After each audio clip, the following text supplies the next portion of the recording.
Of the Toronto Community Housing Corporation Board's Tenant Services Committee meeting to order. I'm Mary Hogan, and I'm the chair of the Tenant Services Committee. Welcome to the meeting, which is being held in a hybrid manner, both here in person at City Hall and virtually via WebEx. And I'm going to start by giving the land acknowledgement.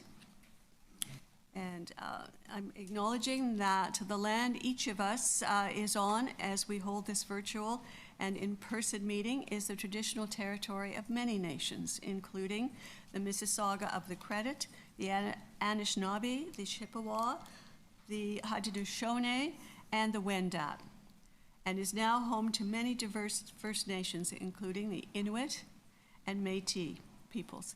We also acknowledge that Toronto is covered by Treaty 13 with the Mississaugas of the Credit. We also acknowledge all treaty people, including those who came here as settlers, as migrants, either in this generation or in generations past, and those of us who came here involuntarily, particularly those brought to these lands as a result of the transatlantic slave trade and slavery. We pay tribute to those ancestors of African origin and descent. Now then, just give me a minute here to sort through. I gather there are a number of deputations too today, both in person and in writing, and we will get to those. Firstly, I'd like to ask members of the Tenant Services Committee if on any agenda item they may have a conflict of interest. If you would let me know by raising your hands. Looks like there is no one who does. So no conflicts of interest were declared for any agenda item. Okay, then I'm now going to ask the directors to identify any items on the agenda that they wish to hold. So if you'd let me, Ms. Douglas, yes, Debbie? 7A. 7A, okay.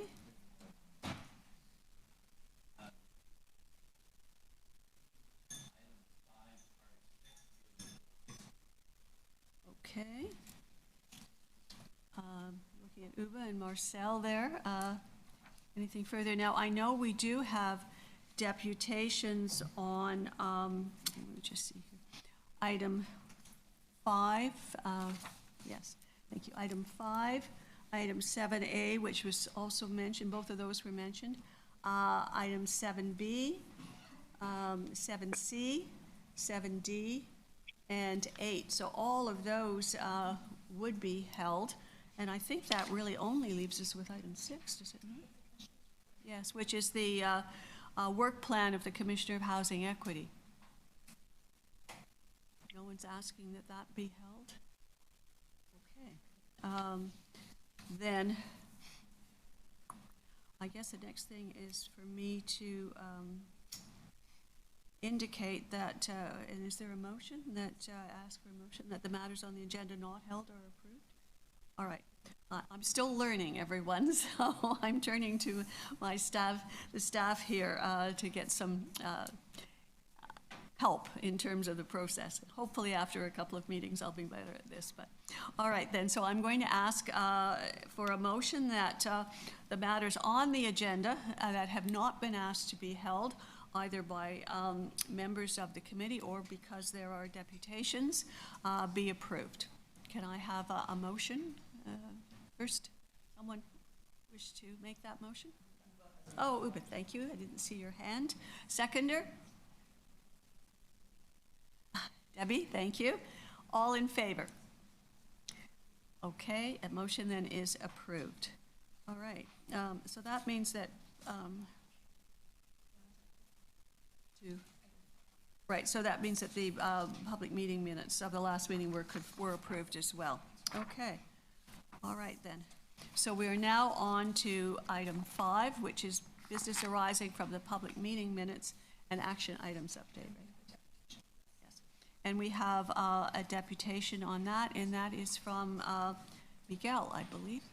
Yes? Okay. Go ahead, Miguel. Good morning, sir. Nice to see you again. Good morning, Chair, Good to see you too. I just want to make a comment, a recommendation to this e-bike report that you're setting up for evaluations to see how it's working quarterly, and et cetera. Would you be doing budgeting adjustments this budget 2026 to include enclosures for e-bikes away from the units? Because the risk is still there, especially with lithium batteries. I think we have a person from the fire chief. She was here a while ago. So he knows the dangers of the lithium batteries. It's difficult to put it out. With water is a nightmare. So my point, if you are going, you know that the biggest disappointment of this policy is that we don't have proper outside enclosures. So if you do your evaluations, are you able to say, all right, this year we're going to allocate a number of dollars, X amount, to develop in certain buildings proper outside enclosures with, CCTV cameras, plugins for e-bikes, et cetera. The reason is because the elevators is still a nightmare. We can't avoid to have residents to bring up their units, their e-bikes, the scooters, and bikes.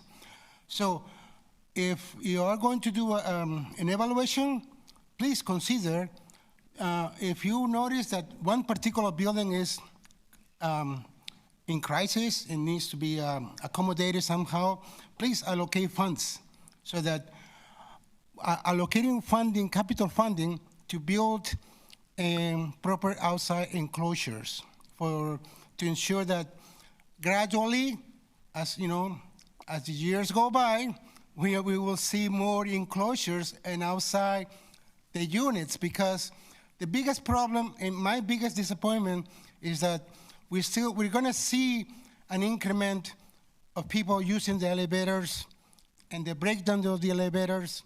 So it's a vicious cycle, and I know there's a solution, but we don't have the money. So please consider to put money aside. That's it. Thank you. Thank you. Now I ask for staff. Okay. Dan, yes. I have a question for my friend Miguel. All right, go ahead. Hit me. Getting to know you very well. Anyway, actually, and let me preface the question, is my intent here is to make it more valuable for you deputants to come here.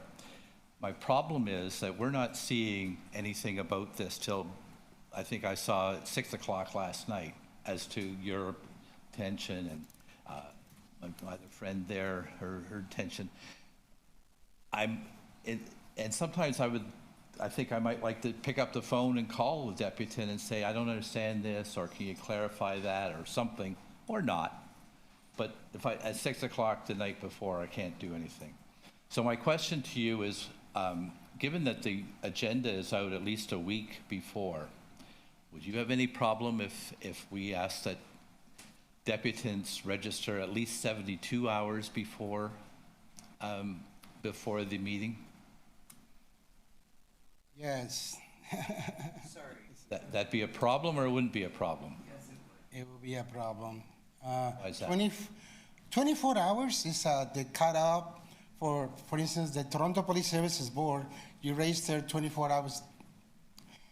And same for City Council, but City Council are more flexible. They'll allow you to register until 10 a.m. Well, anyway, here you want to increase to 72 hours to register. That's going to be a problem, in my opinion. But maybe for others will work.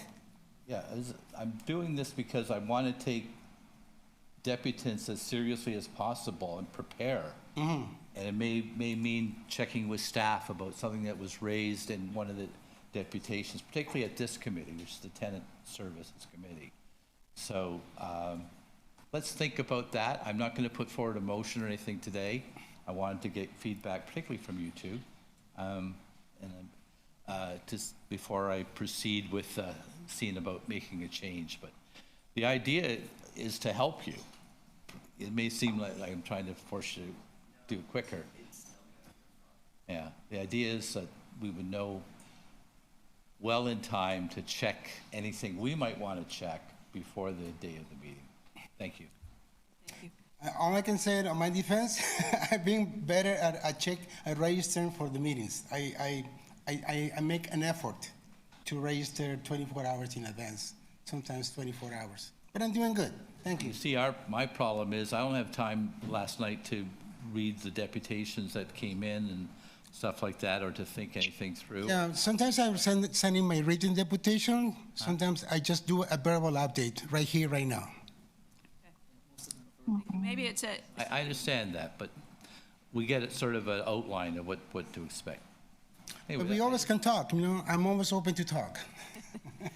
Miguel, maybe it's an issue that we can have some further discussion on later, but I know it's wasn't the prime part of your deputation, and I certainly, from the reaction, there's a lot to discuss, I think. So, all right, I just wanted to say something, Miguel, and perhaps we can ask staff to respond. I know that when we did discuss and we passed, as I recall, the e-bike policy, one of the issues, and something that we asked, again, as I recall,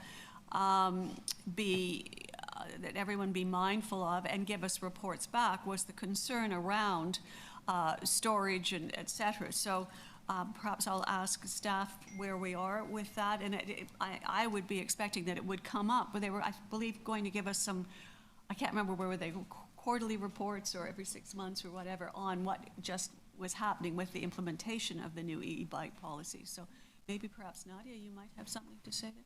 So through the chair, I can start, and I will throw it to John Ankow, our Senior Director of Operations, to elaborate. So we've explored opportunities with our facilities management team to look at funding through our grounds program, some pilot sites, so working with operations to identify locations where we have a critical mass, to actually look at developing storage solutions and opportunities. So it is something we're exploring in 2026.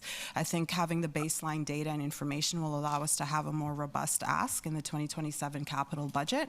But for now, I think the commitment is to pilot particular locations to determine the level of budget and storage required. So John, I don't know if there's anything else to add, or Noah. Thank you. So through the chair, so consistent with what I presented last month when we brought the e-device policy to this committee, the next phase is really to identify buildings throughout the portfolio that could accommodate such parking spaces and parking solutions. With that, once we identify those sites, we would then work with our FM colleagues to think through what kind of solutions would best serve the tenants to store those on site. There's certain solutions that would require building certain parking spaces. There are solutions that the city has now adopted, which are more portable storage that are housed outside. So I think we want to do a fulsome look on what makes best sense for the type of usage and space available at each site.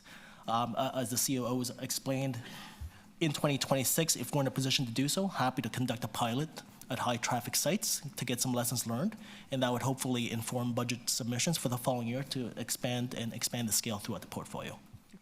Thank you. So Miguel, then, this is obviously an item that's of concern. It's not going to get lost, and there's work being done on it, and they'll be coming back to this committee, okay? With regard to that. Anything further on that particular aspect? No, okay. And Miguel, you did indicate, as I understood it, that you were going to speak about Bill 60 as well. Is that correct? Or am I That's wrong? affirmative. Sorry? That's correct. Am I next? Yeah, go ahead. Oh, okay. 1 second. Let me hook up my laptop. 1 minute, please. 1 second. Am I wrong? No? Oh, okay. Oh, Not right now? it's a different item. Oh, okay.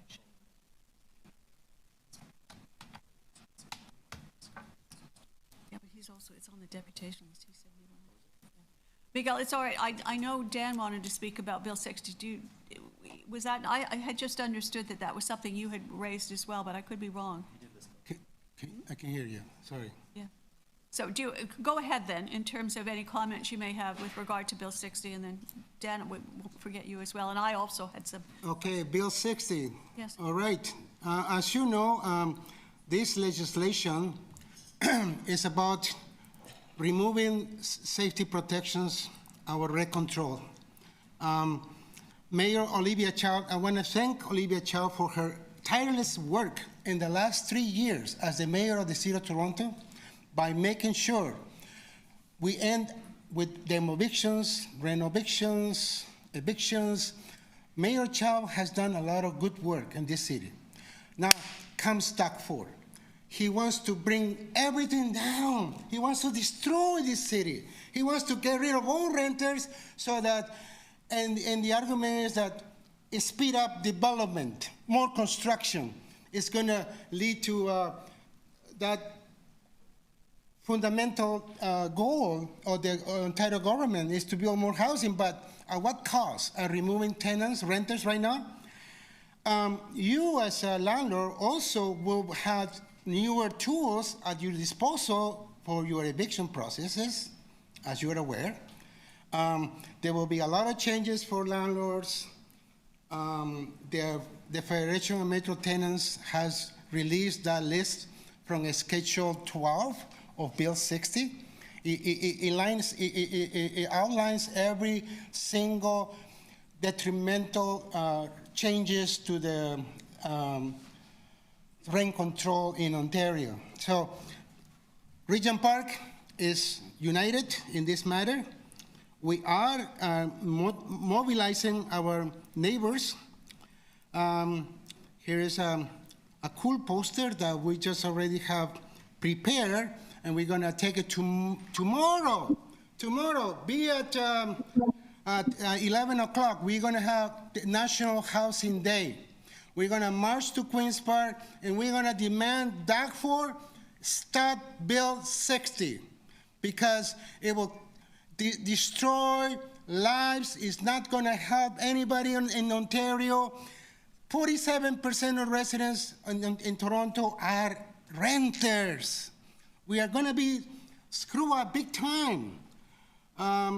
So thank you, Mayor Chow, for all your hard work, and we support City Council in an effort to convince the Premier, Doug Ford, that we need to reject Bill 60 for the benefit of everyone in the province of Ontario, me, my fish, my friends. Oh, here's Olivia. See, she's been doing a lot of good work, and she deserves the credit. So please support Olivia Chow, and I'm supporting Olivia Chow, and I'll be there on the National Housing Day, and I hope to see one of you guys on that march. Thank you. Yeah? Okay, thank you. Now, Dan, I know you had. Well, this is a topic I can speak for an hour on, but I won't. In my former role, I'd be at the desk with Miguel, but more so at Queen's Park. I can, on one hand, I can say that as long as I'm on this board, and I think as all my colleagues, we aren't going to allow, we're not going to take advantage of some of the crap that's in Bill 60, which is to speed up evictions. And it's in, politically, it's in response to a very noisy group of small landlords who make the same arguments. They've been making it since 1982 at least. Mary heard them way back then, so did I. They haven't changed, but they have the ear, particularly of rural and smaller city members of provincial parliament. So I was pleased to see what the City of Toronto's position on. I'm pleased to see what Miguel and others are doing on this. If it's appropriate, because I don't think I've made a motion here yet, I'd like to move that we tell the province that we support the City of Toronto position and that we have concerns about anything that will make evictions easier or more likely, as that creates downward pressure on nonprofit and social housing. Can I, if that motion's in order, can I make it? I'm not sure of the procedure on motions here. I'm going to have to ask If not, I'd like to advice here. bring it forward at the next meeting, but they're also going, apparently they're going to pass this Monday. I'm being told, no, there's no reason why you can't make a motion. So, all right, maybe we'll have some further I just discussion want on that. to be on the, so that the board is on the record of supporting the position of the city, and that we also perhaps ask for more consultation, because I don't think that the government understands what the real outcome of fast-track evictions is. Did TCHC already go on record as opposing Bill 60 on file through the city? So the city has expressed, and I think the material that the committee has before it this morning outlines the city's position and indicates direction to city staff to communicate the city's position to the province on Bill 60. If there is to be a motion through which the board expresses its position on Bill 60, that should come from the board rather than from the Tenant Services Committee. The Tenant Services Committee could certainly move to recommend to the board that it adopts that position. Timing may be an issue there because the board doesn't meet till December 11th. But certainly, if the Tenant Services Committee wanted to express its position that in support of the in relation to Bill 60 and recommend that the board adopt that position, it can bring that motion. I so move. All right, thank you. And I'll second it. Can we not fast track this to the board without waiting for the board meeting in next month? I have to ask for some advice on that. So through the chair, I'd be happy to raise it in discussion with the board chair and discuss how we could move it more quickly, if that's. I think so, given that it's time sensitive. I must admit, this is where my skepticism, they ain't listening at Queen's Park. So I don't, as long as we're on the record somewhere, somehow, for our tenants to know that we did take a position that was against Bill 60, and we're watching closely, and we'd like to see the government consult more, not only with us, which is something we can do here, but with the tenant community at large. And clinics and other organizations, Debbie's organization. The lack of consultation is appalling. They're listening to some noisy people who've had the tenant from hell, and that's driving them to say, oh, this is terrible. People can raise things at a hearing that, well, if your building is in good shape, you don't have to worry about that. But that's another. I gotta remember what side of the fence I'm on, or table I'm on, but I'm not too concerned about the timing if we have something on our record today. Okay, thank you. I just had a question too, I guess, about Bill 60. I know the material that we received essentially, well, not essentially, it was all giving us the material that the city had prepared and their views. And so my first question would have been, and I think are we as a corporation saying to the province no, and that will be part of your motion, but no, we don't support Bill 60. And secondly, are there any specifics at all in Bill 60 that you see, and I guess this question would be to Dara, that you see that affect TCHC tenants particularly, as opposed to tenants in general? But I'm not sure. I said I haven't done a thorough examination of the bill, but I'm just wondering, is there something that would affect our tenants in particular, or more than other tenants? I don't know that there's anything in the bill that would affect our tenants disproportionately. There are provisions of the bill that affect all tenants. To the extent that our tenants are subject to more frequent attendance at the landlord tenant board than other tenants, there may be a disproportionate impact, but I don't know that we have the information to indicate that that's the case at this point in time. Thank you. Anything further then before I take here on the particular wording of the motion? Okay, Dan, do you?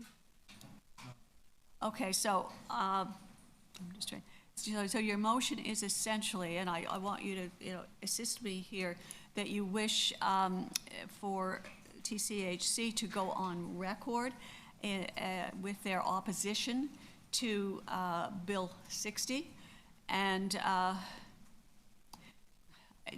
just thinking if you want the lack of consultation aspect put into that as well.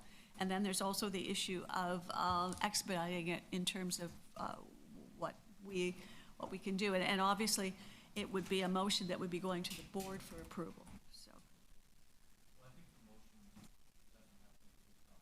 Okay.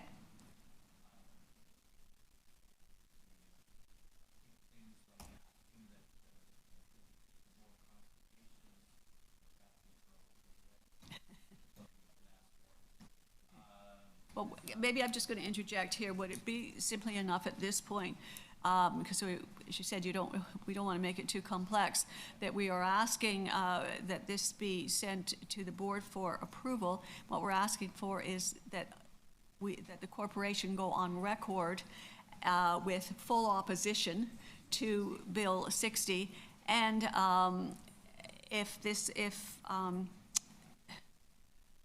can be done expeditiously, let's put it that way, in terms of the board's approval?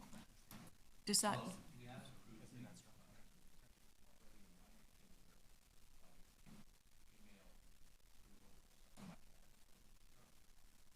Okay, so it's because. No, I understand, but, it was raised that we do it as expeditiously as possible, since it has to come as a board motion as opposed to a committee motion.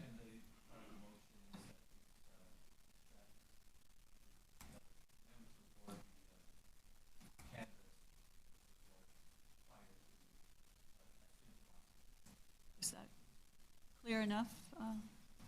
All right. I'm just making some notes as to what that would look like. But I think I can perhaps suggest that I can circulate to the committee following the meeting the language that we would present to the board and get input from the committee that would then inform a discussion with the board chair as to how to move forward. All right. Is that captured, Debbie? Yes? Yes. Okay, and Uba and Marcel, you're in agreement? All right. So I think you're formally making that motion, right, Dan? And do I have a seconder? Debbie, all right. All in favor? Looks like that passes, okay? All right, then. I think that aside from that, I believe I need a motion also just to receive the other action items and that would be item 5. I think we've had a discussion with all of the ones that people have raised. So again, is there someone who will move that motion? Marcel? Yes? Okay, great. A seconder? Debbie? Okay, great. All in favor? Oh, all right, approved. Thank you. All right then. And number 6 was already approved. So we're going on then to item 7.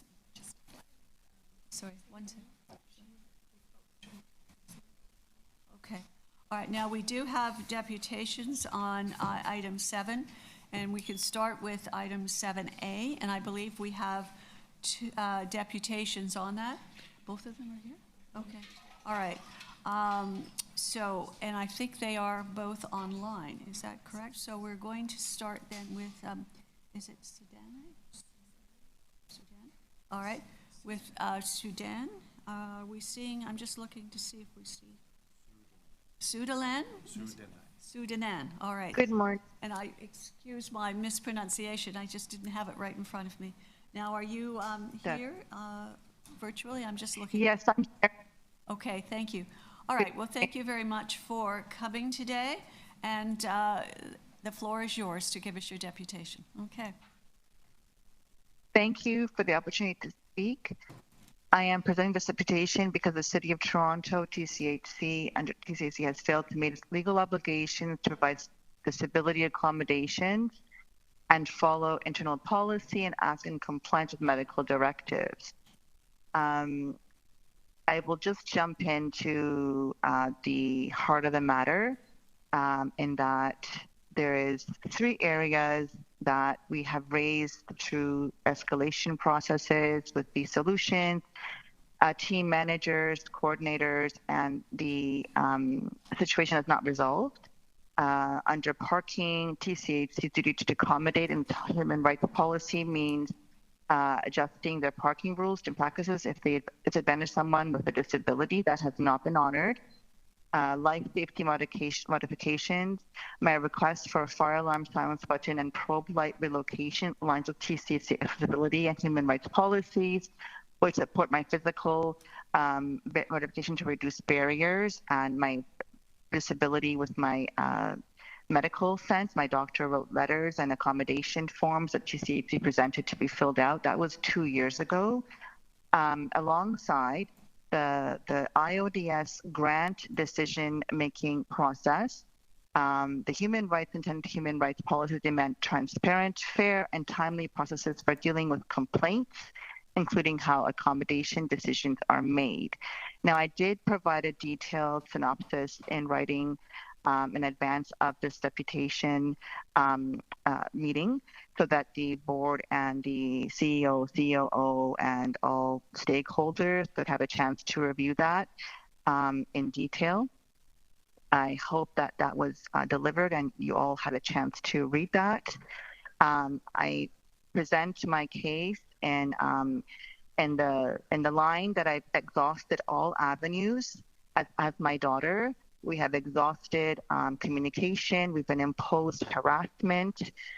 Legal references I was able to cite are under Human Rights Code, OHRC, Section 2, Section 11, duty to accommodate disability to the point of undue hardship, prohibition of adverse treatment. In fact, the human rights policy with TCHC is non-existent. The lawyers that work in this team work against tenants. They do not support tenants. TCHC human rights harassment and fair access policy requires timely, effective accommodations based on medical need.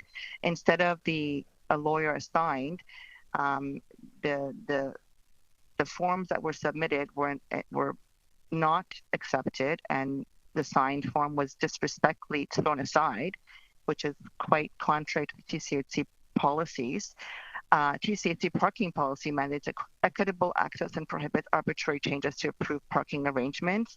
When the offer was made to my daughter, the tenant coordinator refused to honor the offer, and then subsequently the super had made a new list of a wait list and moved her down from number 1 to number 3, which now her risk of getting tickets is constant. There's only 8 visitor spots in the building, and there's no access to park anywhere in the area. Procedural fairness.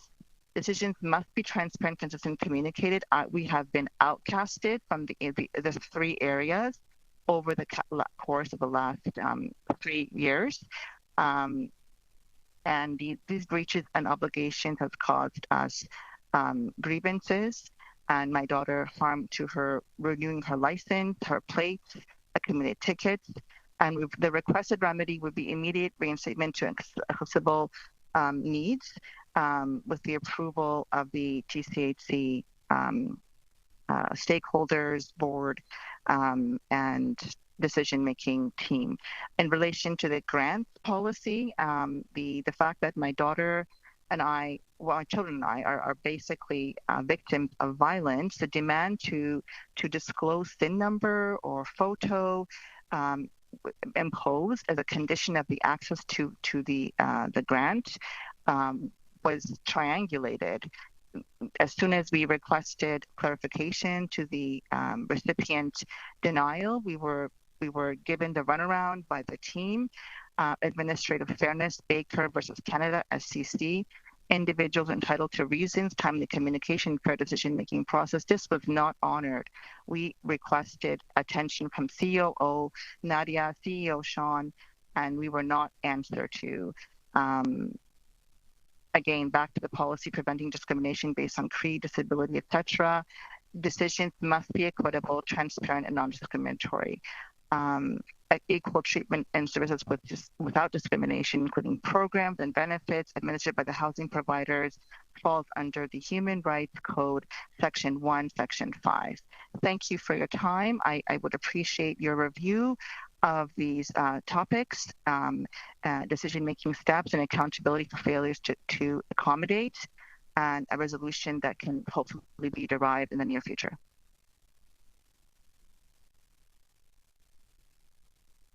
Thank you very much. I know we have another deputant as well, and I believe that is appearing as Oiza on the online here. So go ahead. Hi, yes, that was actually my mom that just spoke. I'm just going to reiterate what she kind of mentioned in regards to the three main issues that I would like to discuss. First, I'm going to talk from a more testimonial perspective, where I constantly, in where we live, there is a limited number of parking spots in the visitor parking. Now, we were offered a parking spot, but at the time, something had happened where it was not fulfilled by the coordinator or the manager, which then allowed us to lose our spot. I am not sure. And so we're forced to park in visitor parking. Now, there are so many cars that park in the visitor parking. There's at least maybe 20 cars. There's not enough spots to go around for everybody. And so constantly when I am in visitor parking, I'm also being ticketed while I'm still being a tenant at this building. So it's very contradictory. I'm accumulating a lot of tickets and I'm trying to dispute them, but it's very difficult to dispute because it is with the city, and there's no one to directly talk to in regards to these tickets. So it's really affecting my license, and all I can do is pay it off, but it's costly, especially when you're being ticketed for parking in your own building. It's really redundant. The next thing that I would like to discuss is the lack of accountability when it comes to the grant committee. So I've reached out to them on numerous occasions in regards to as to why there was no clarification as to why we did not get accepted for the grant, because we were, and the only issue was the barrier was providing a SIN number and photograph, which I did not feel comfortable doing. So I do feel like that is in some way discriminatory to be able to apply and be accepted for grants, especially when it's in regards to diversity. It's kind of counterproductive. And the last thing I would like to discuss is the constant fire alarms. There's at least once a week the fire alarm is going off, whether it is an actual emergency or not, and it is disrupting the lives of many in the building. A lot of people have disabilities, and the alarm is very, very loud, which is good because it is a fire alarm, but at the same time, it's affecting our daily lives because there's a light that goes off, and the light is very bright, and my mom has an eye issue, so this is something that is affecting us, and nothing is being done about it. So I just wanted to mention that, and I hope that these three things are addressed very soon, because it's been ongoing issues for the past 3 years, constant in communication, emailing back and forth, and it can be very exhausting to have to constantly talk about this and reiterate the same thing over and over and over again. So yes. Thank you very much for your deputation. Are there any questions of the deputant? No, perhaps we could hear from the staff. Sorry? Oh, Dan, Question I'm of sorry. Staff. Yeah, okay. The deputant asked for a written response and cleared timelines for all corrective actions. Is staff comfortable doing that? So through the chair, we have provided a variety of written responses, but happy to circle back and put it in a more fulsome way if that's helpful. Thank you. Okay. Are there any other comments or that staff wishes to make at this point? And I know it's really not, at this point, we don't get into individual issues, but. So through the chair, I'll make a few general comments. We continue to be committed to honoring our processes and engaging with our tenants throughout the course of both our transfer process as well as our parking process. In this particular instance, I have several pieces of documentation to suggest we've engaged with the household. I won't get into specifics. I'm less concerned about process, and I just want to make sure that I take it back with my team to make sure we've done everything we possibly can. But I can safely say that there's been extensive engagement and several attempts made to rectify the situation. So we will take another chance to see if there's another opportunity for us to do something different. But I am quite confident in the team's efforts to date, but we will take another look.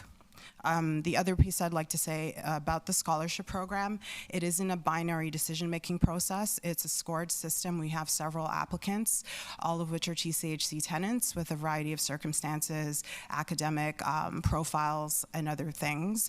We wouldn't disqualify a candidate for not providing a photo, for example, but it is a score-based system, and every year, unfortunately, we're not able to deliver as many scholarships as we have applicants.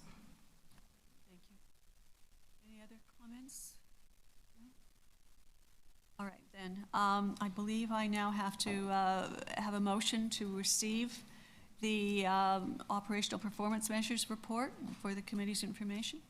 Is that right? Yeah, at this point? Yes, okay. 7A.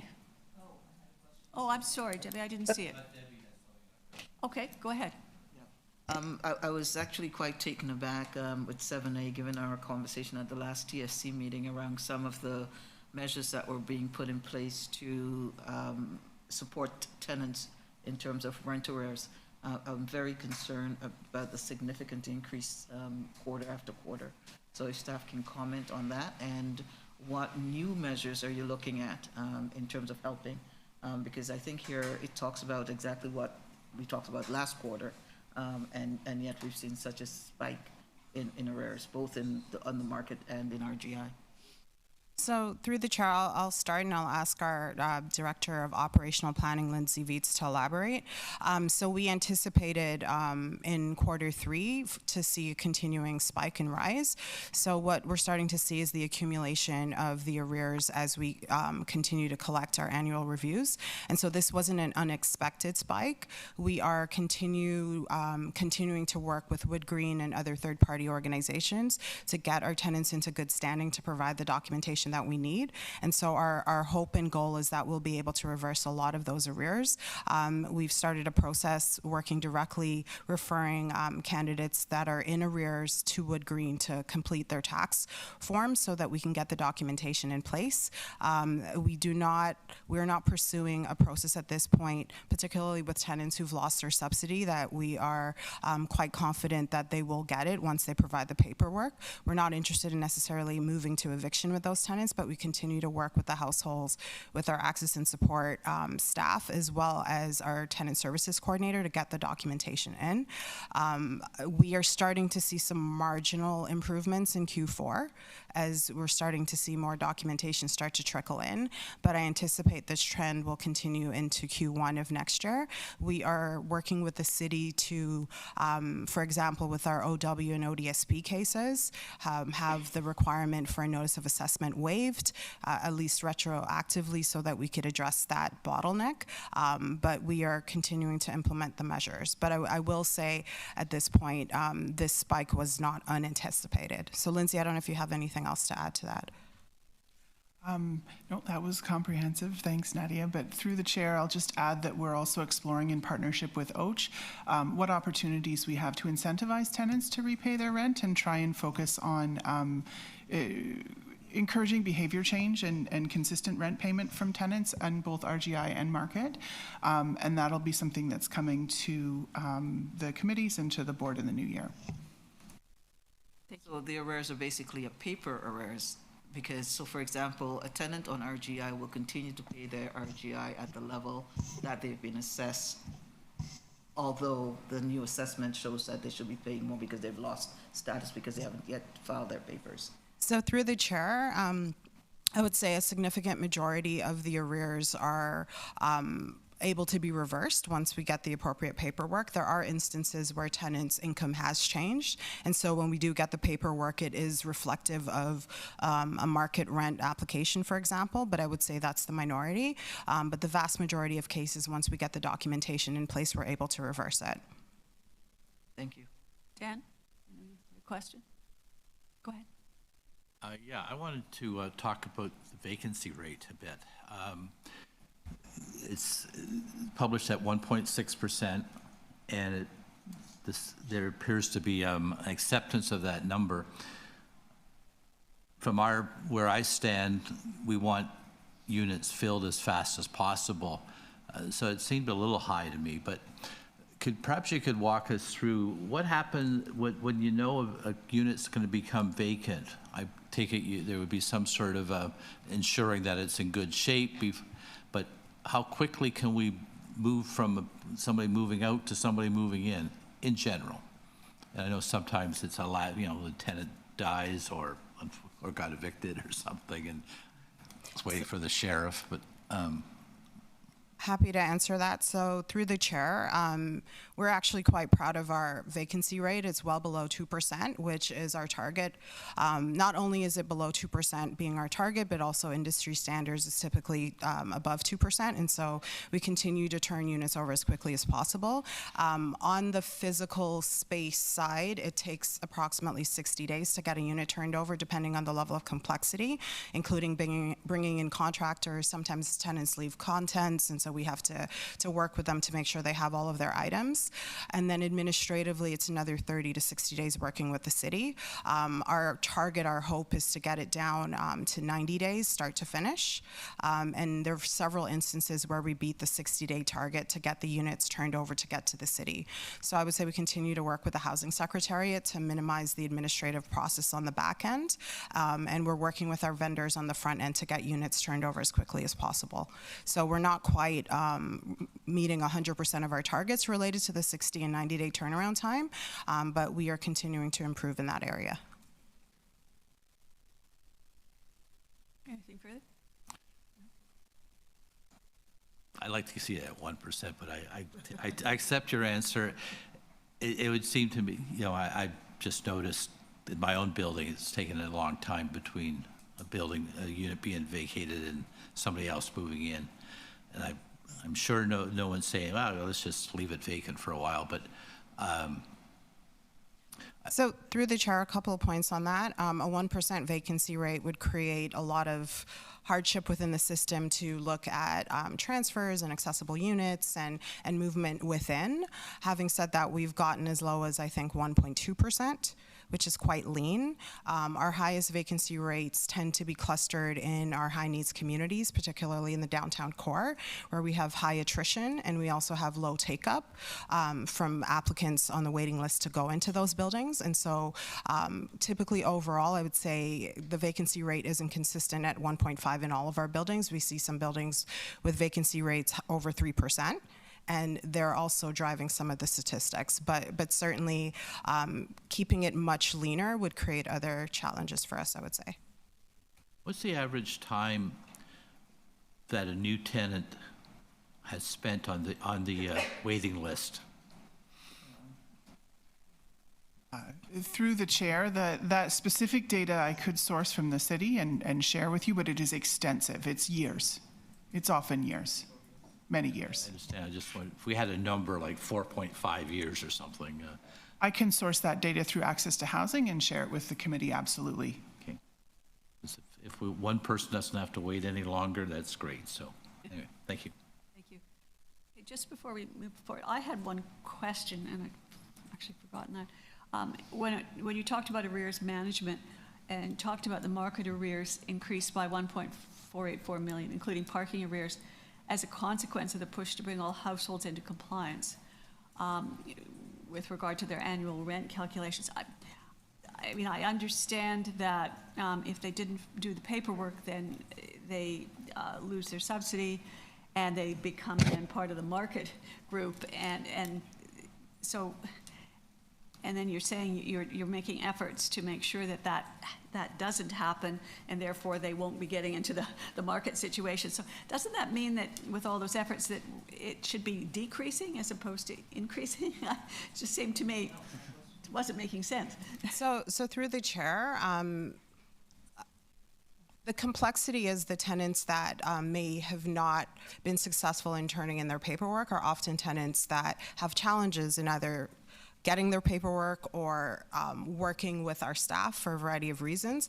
And so we are now seeing a concentration of individuals who historically, year over year, we've worked with the household individually trying to get the paperwork. In our attempt to get into compliance, because we were in non-compliance related to actually applying the loss of subsidy, which is our requirement to do so. In an attempt to do so, we were hopeful that that would incentivize some of those households to continue to engage with us, and that's what we're struggling with at this point. So I would say we're starting to see preliminary results in Q4, because I'm looking at the numbers live, but as they accumulate quarter over quarter, you're going to see a bit of a spike. And then we now have households working with Wood Green, for example, getting the paperwork in, and we're starting to see those reversals. So it does sound counterintuitive, but we're certainly starting to see results. But it takes a while, right? Like once they get their notice of assessment, if they're even engaging with us, we then have to work with Wood Green. We then have to reverse the arrears, and that's what we continue to do. It's just taking a really long time. Some of those tenants are disengaged with us. So we have to try to, we're doing several door knocks, for example, just to get the tenant to sign a notification form so that we could work with Wood Green, for example. And so it isn't as simple as, okay, we know, so we're going to reverse it. So that's the complexity we're in. I understand all of that. And so with doing more to get them back onto the RGI, I guess, should the consequence be that the market arrears are going down? I mean, you talk here about market arrears increasing as a consequence of the push to bring all households into compliance. Well, it seems to me the opposite. So the bringing all households in compliance refers to the application of the loss of eligibility, because we were behind on our annual reviews. So we had annual reviews dating back to 2022, 2023, 2024. We tried to do sort of a catch-up to make sure that we had all of our tenants in good standing, and that is what has created the spike. The subsequent response is what we're trying to put in place to bring it back down. That does make sense, because if you're doing all of that to bring it back and to bring them back into RGI, then why would that increase the market arrears? So because they're no longer in arrears. So, go ahead. Yes, go ahead. So if I may, through the chair, it is a two-part process, right? Okay. So, and we're kind of at a point of the accordion compressing here, because it's part of what's happened over the last 4 or 5 years, right? We saw a significant rise in acuity amongst our tenant base. We have responded to that. The first part of the process is that folks have to file their taxes and provide the overall, right? So because of the fact that for a number of years we were more accommodating towards that, and we didn't require it necessarily, that made us as an organization fall out of compliance with our requirements. So we have now responded to that and said we are going to be, we're going to enforce that requirement amongst tenants.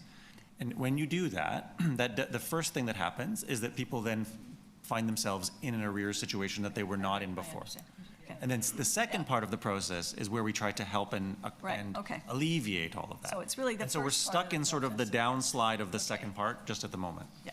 Yeah.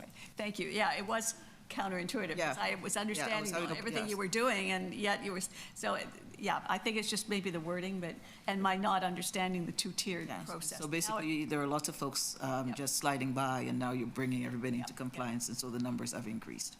And just, no, you go ahead. You go ahead. I was just going to add, the commitment is always to maintain successful tenancies with our tenants, and I think it wasn't a matter of a lack of administration. It was truly trying to accommodate and work with households.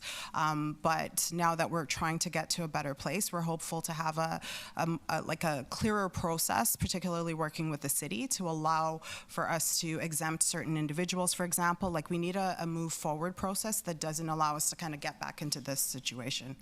And are you putting in place a process whereby, if so, there are households who may owe $10,000 that will never be repaid? Are you putting a process in place of forgiveness? And have you decided what that threshold is? So through the chair, we are exploring arrears forgiveness for our current tenants. It hasn't been tabled at the board yet, but that is a conversation that we will be bringing to the board, I believe, through BIFAC, and then ultimately to the board for a decision on that. Anything further? All right, then I'm wondering if there's nothing further with regard to item 7A, that if I could have a motion to receive the Q3 2025 operational performance measures for the committee's information. Somebody make that.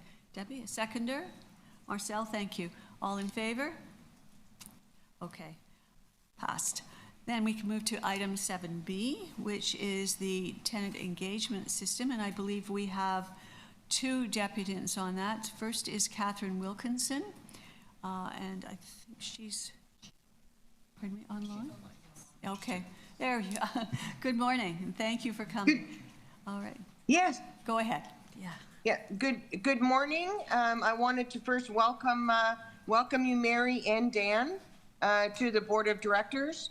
My name is Catherine Wilkinson, and I've also had the privilege of serving on this board for 10 years, and I look forward to working with you during your term.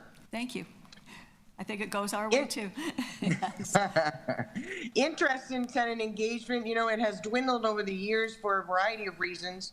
The charts indicate it's almost an even split between elections and tenant rep acclamations. And Toronto Housing designated one advanced polling station during the election process, but this required tenants to travel across each region, some for over an hour, at their own expense, to vote early for a volunteer that lived in the same building as them. So surely there must be a better way. In my building, a notice indicated two tenants put their name forward, date of the election, room and staff contact. It did not mention polling station hours or any other pertinent election information. Information on the website was available that was not posted into the community, such as who is eligible to vote, what ID you needed to vote, and welcoming tenants to the polling station at 7 p.m. to watch the counting of the ballots. The building communications materials around the tenant elections were sporadic, and the website advised tenants to check back often for updates, so it kind of felt like I was chasing things. So staff put up a small sign on Elections Day with arrows pointing to the polling station. The sign advised the room would open at noon, and that's all it said. It may be beneficial to conduct a postmortem on the elections process. From this, we will learn what worked well and how to tweak it to improve the next election process and look at ways we could improve those communications for our tenants. I do want to take a moment to give a shout out to Pablo and his team. Tenant engagement falls to QP 79 members, and it takes a village and then some to pull off an event of this magnitude. I know management are currently working with our labor partners during the bargaining process, and I'm really hopeful that they will be able to come to an amicable conclusion in the best interest of all parties and avoid any labor disruption in providing service to our tenants. The second piece I want to touch on tenant engagement is the opportunities for consultations. There's an online registration form that tenants fill out at the bottom of the form, and it tells them they'll get an email confirmation. At the bottom of the form, however, it says terms and conditions. The terms and conditions are Toronto Housing requires tenants to consent to the terms and conditions to allow Toronto Housing to add their email address to their regular email marketing list.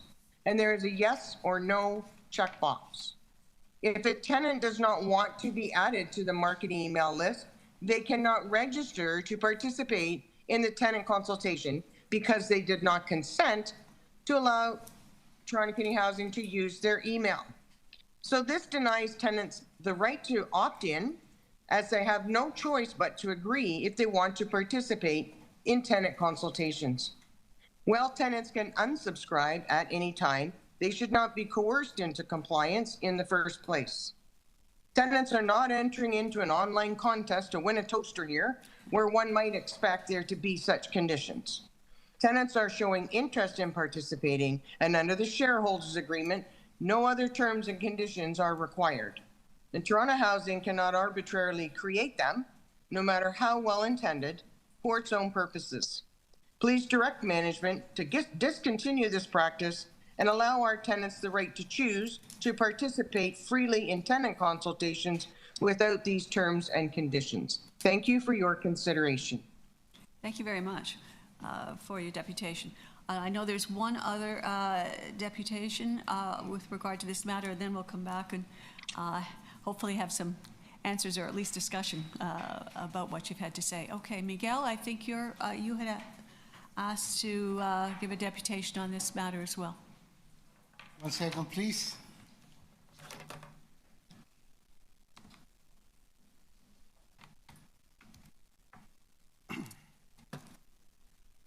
Go ahead. Right, so tenant engagement system, engage together update. So look at these guys. I'm wearing my Stronger Together t-shirt. I want it. You are. I want it. And I'm lucky. So that consultation was amazing. Lots of participation, lots of engaging conversations about safety. So important. So kudos to the organizers of that event. Well done. I love that the picture that was being painted by an artist while we're having our consultations. Oh, it was amazing. The food was incredible. However, I had to say this, there was a missing piece on the program, is to have proper communication with tenants. Tenants are important. They are at the center of everything we do. I think that's the logo, TCHC. So, in this page 7 of the report, talks about communicating with tenants. They're talking about developing a new newsletter, the website, so it's really good, building posters, community garden policy consultations. Great things are going on. I don't see anything about in relation to bulletin boards, building bulletin boards, which has been always the primary place for tenants to communicate. I am displaying on the overhead my diploma, my certificate from June 2011. That's the day that you guys allow me to have I was empowered to speak for tenants. You guys spent like $386,000 on my training with 10 other tenants. So I always communicate with tenants using the bulletin board. Now, unfortunately, to my shock and disappointment is that the bulletin board, 220 Oak Street, has been replaced by another bulletin board. So on the picture, on the upper picture, you see the bulletin board from November the 20th, 2025. It has 2 doors, and I was able to access the door on the right to post information about Regent Park Neighborhood Association, to put information about CBOC, to put information about tenant town hall on legal defense for tenants. But in the next day, the afternoon, it was replaced by a different bulletin board. I don't understand why it was changed, and I have not been given a key. So I don't know how I'm supposed to communicate with my tenants. It's frustrating. It frustrates me because I have not received any communication from the hub office or the tenant engagement process. No one has said, Miguel, we don't want you to use the tenant bulletin board. Get out of here. We don't want you. Why don't you say that? Why don't instead, I witnessed that you guys pulled out that old, not old, it was from 2022, you guys purchased in 2022, the one at the top. It was working, it was functioning, it was doing the job. Now it's being replaced with one single door, bulletin board, and I don't have access. Why? Why? I don't understand. Somebody please give me an answer. Speak to me. You know, why are you shutting the voices of tenants? I mean, look at me. I'm wearing your t-shirt, Stronger Together. And we want to do this across the portfolio. We want to build this power of tenancy because we just voted on Bill 60. We are rejecting Bill 60. And we have to have more movement of tenants. And please, allow me to continue informing my tenants since 2011. I've been doing this service for free, for free, for free, for free. Thank you. Thank you, Miguel. I think I'll go next then. Those are the two deputants on this issue to staff, and then I'll ask if any of the other directors have comments. So, through the chair, I'll make a couple of opening remarks and then happy to take questions. So since our last update to Tenant Services Committee in October, our team have continued to implement the Engage Together model to bring tenants into a responsive and participatory engagement system. Implementation of our direct community engagement component is on track, with 65% of communities holding one tenant circle, at least one tenant circle, meeting to set priorities exceeding the Q3 target.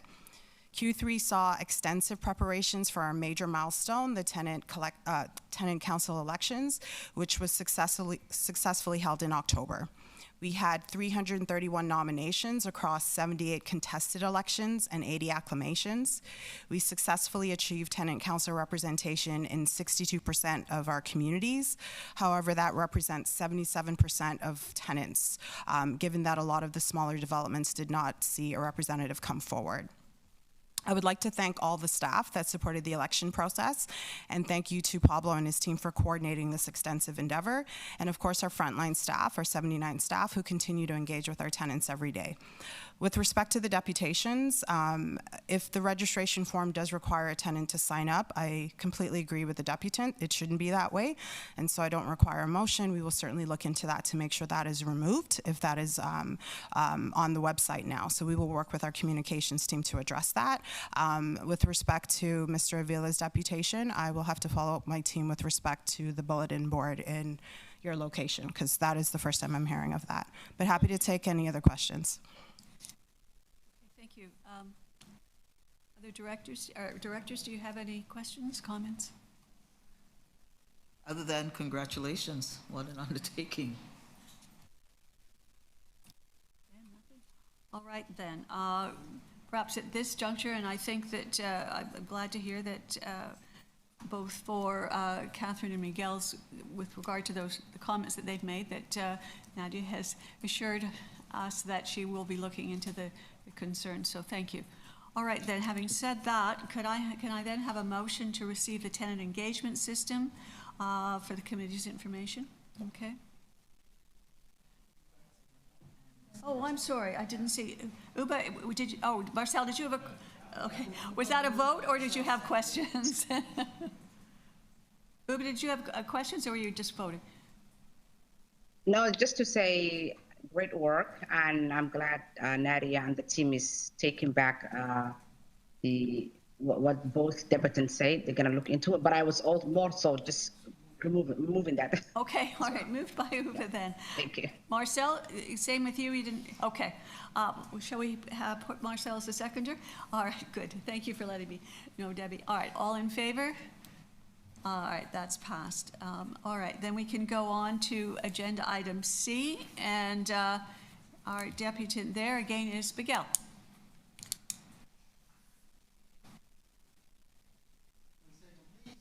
Yep, we will.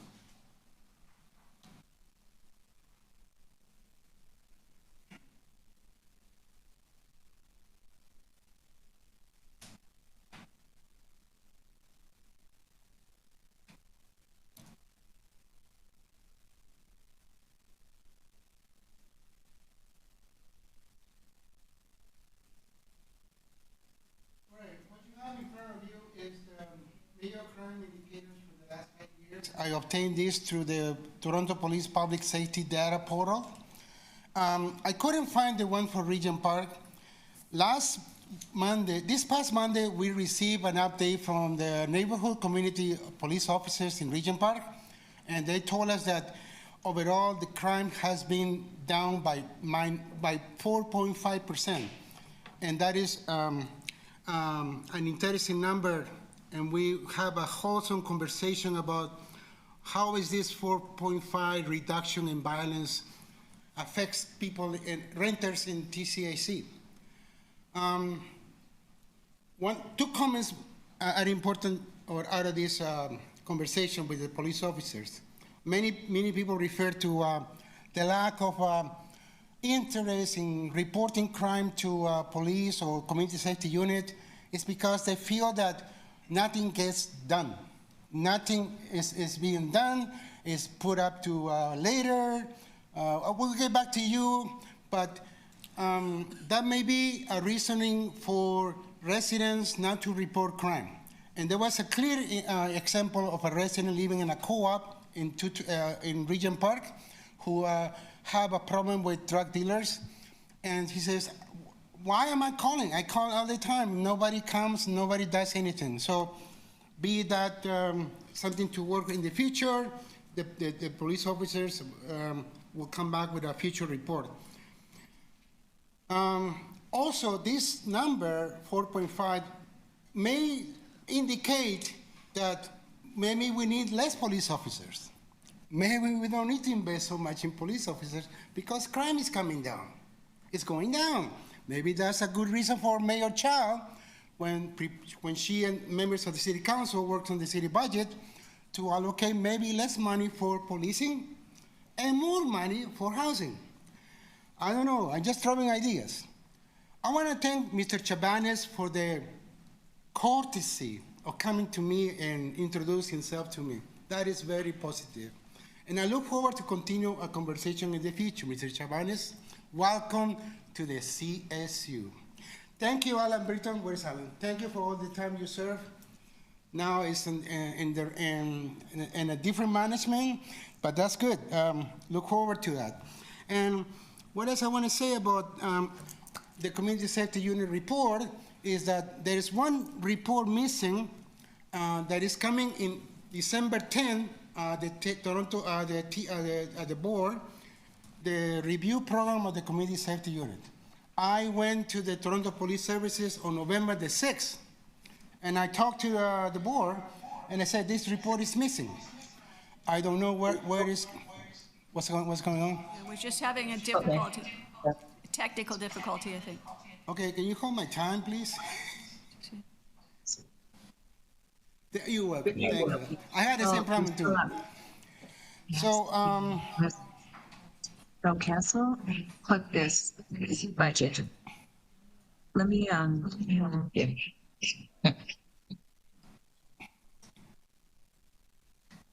Okay, go ahead. Great, then, Miguel. thank you. No, it's happening again. Hang on.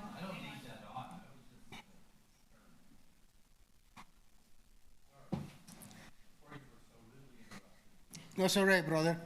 So Okay, two go things I have been always advocated at the Toronto Police Services Board, and here also the Tenant Services Committee, is to equip our CSU officers with body-worn cameras for accountability and transparency, number one. Number two, for health and safety, because as you are aware, many of our buildings do not have cameras on the upper floors. So the health and safety of the CSU officers is compromised if they don't have some way to record interactions in floors where there is no CCTV cameras. So that is the reason why I always advocated for body-worn cameras. And the last portion is noises. Noises, noises, noises. It has to stop by asking us residents to call CSU. Instead, we should be talking to 311. I think the landlord should have a responsibility when residents are unable to sleep at night to refer this case management to the 311 service, the MLSC. I spoke, as I said, I spoke at the Police Services Board, and one of the councilors, Councilor Carroll, asked a question to Deputy Johnson. He says, are we treating our TCHC residents differently instead of directing to the 311 channel?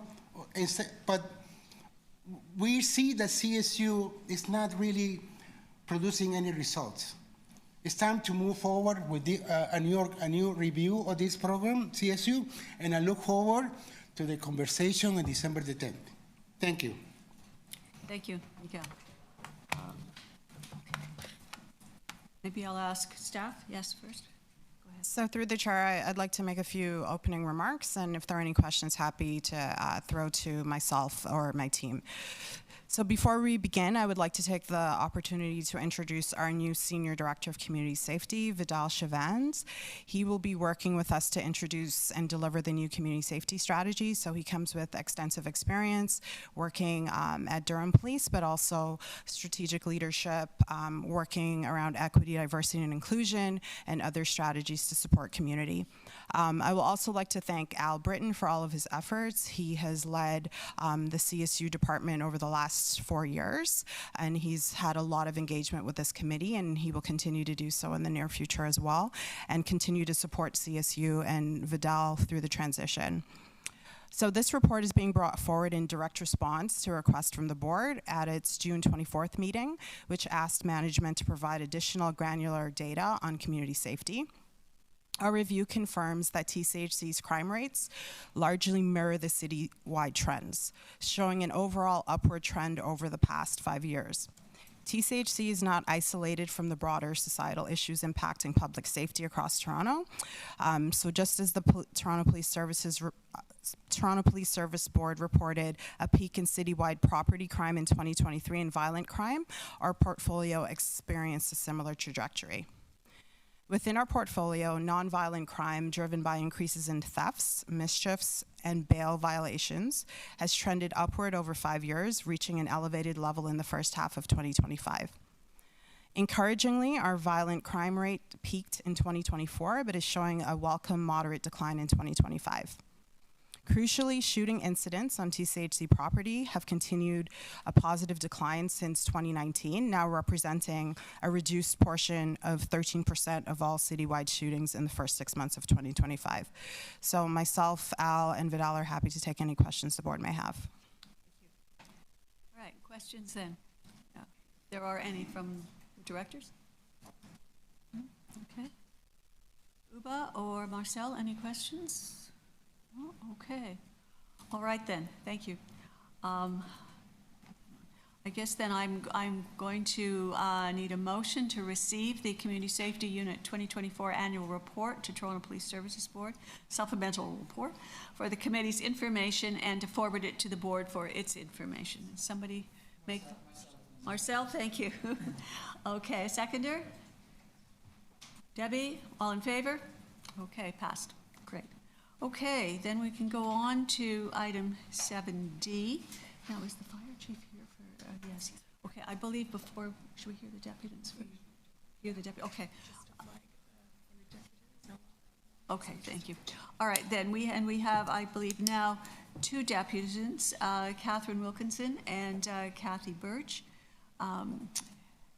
And I believe, well, let's start with Catherine Wilkinson, who is online. There she is, online. Okay. The floor is yours. Go ahead. All right. Thank you so much. Last December, a Toronto Community Housing poster was put up on the wall beside our decorated Christmas tree in the lobby, forbidding Christmas trees in the lobby. That is where our story begins. To give some background, through tenant engagement funding requests, Toronto Housing has literally purchased hundreds of fire retardant Christmas trees with LED lighting, specifically for tenants to engage and decorate and put up in their lobbies, which are on camera, CCTV camera 24/7. Tenants were completely blindsided by this poster last year. We immediately reached out to management to discuss the issue, to see if we could find a compromise, and despite our best efforts, Toronto Housing was not budging on its decision. Our 20-year track record of no fires during the holiday season in our lobbies should speak for itself. Our tenants are responsible, respectful, and take great pride decorating their lobbies for the holiday season. The poster in the report before you is my primary focus today. As indicated, it was developed by staff and Toronto Fire Services, and no tenants were included. And like last year, so once again, we find ourselves at odds with management.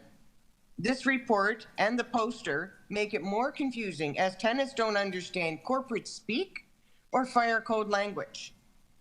Toronto Housing has a robust fire life safety plan dedicated trained personnel between Fire Life Safety, Toronto Fire Services, our staff, and yes, our tenants as partners.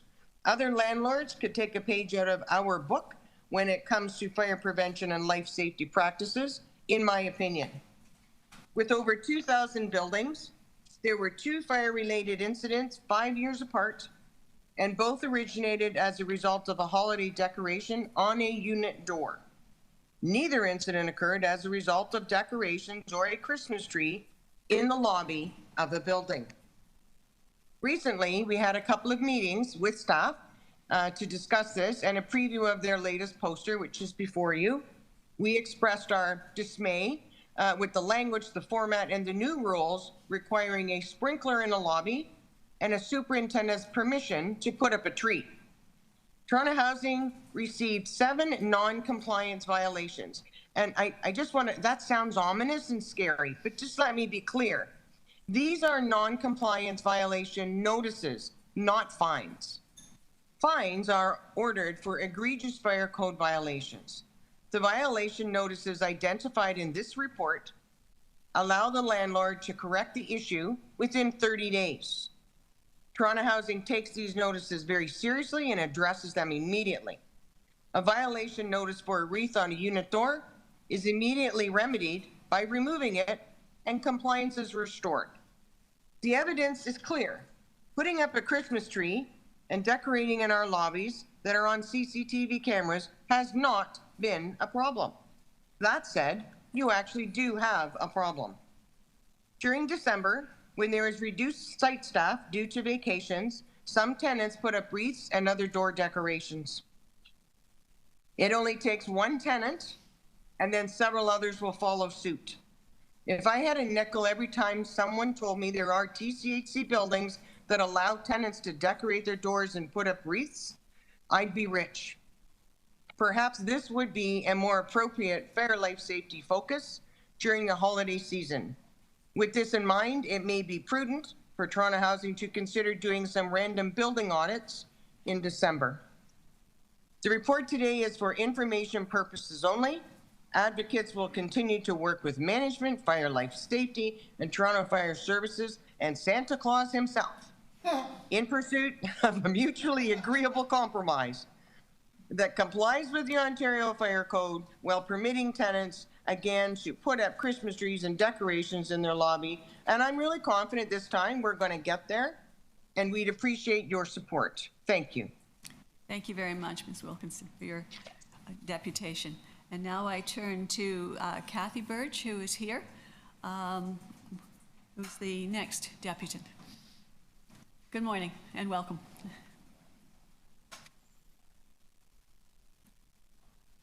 Is it on? Yeah.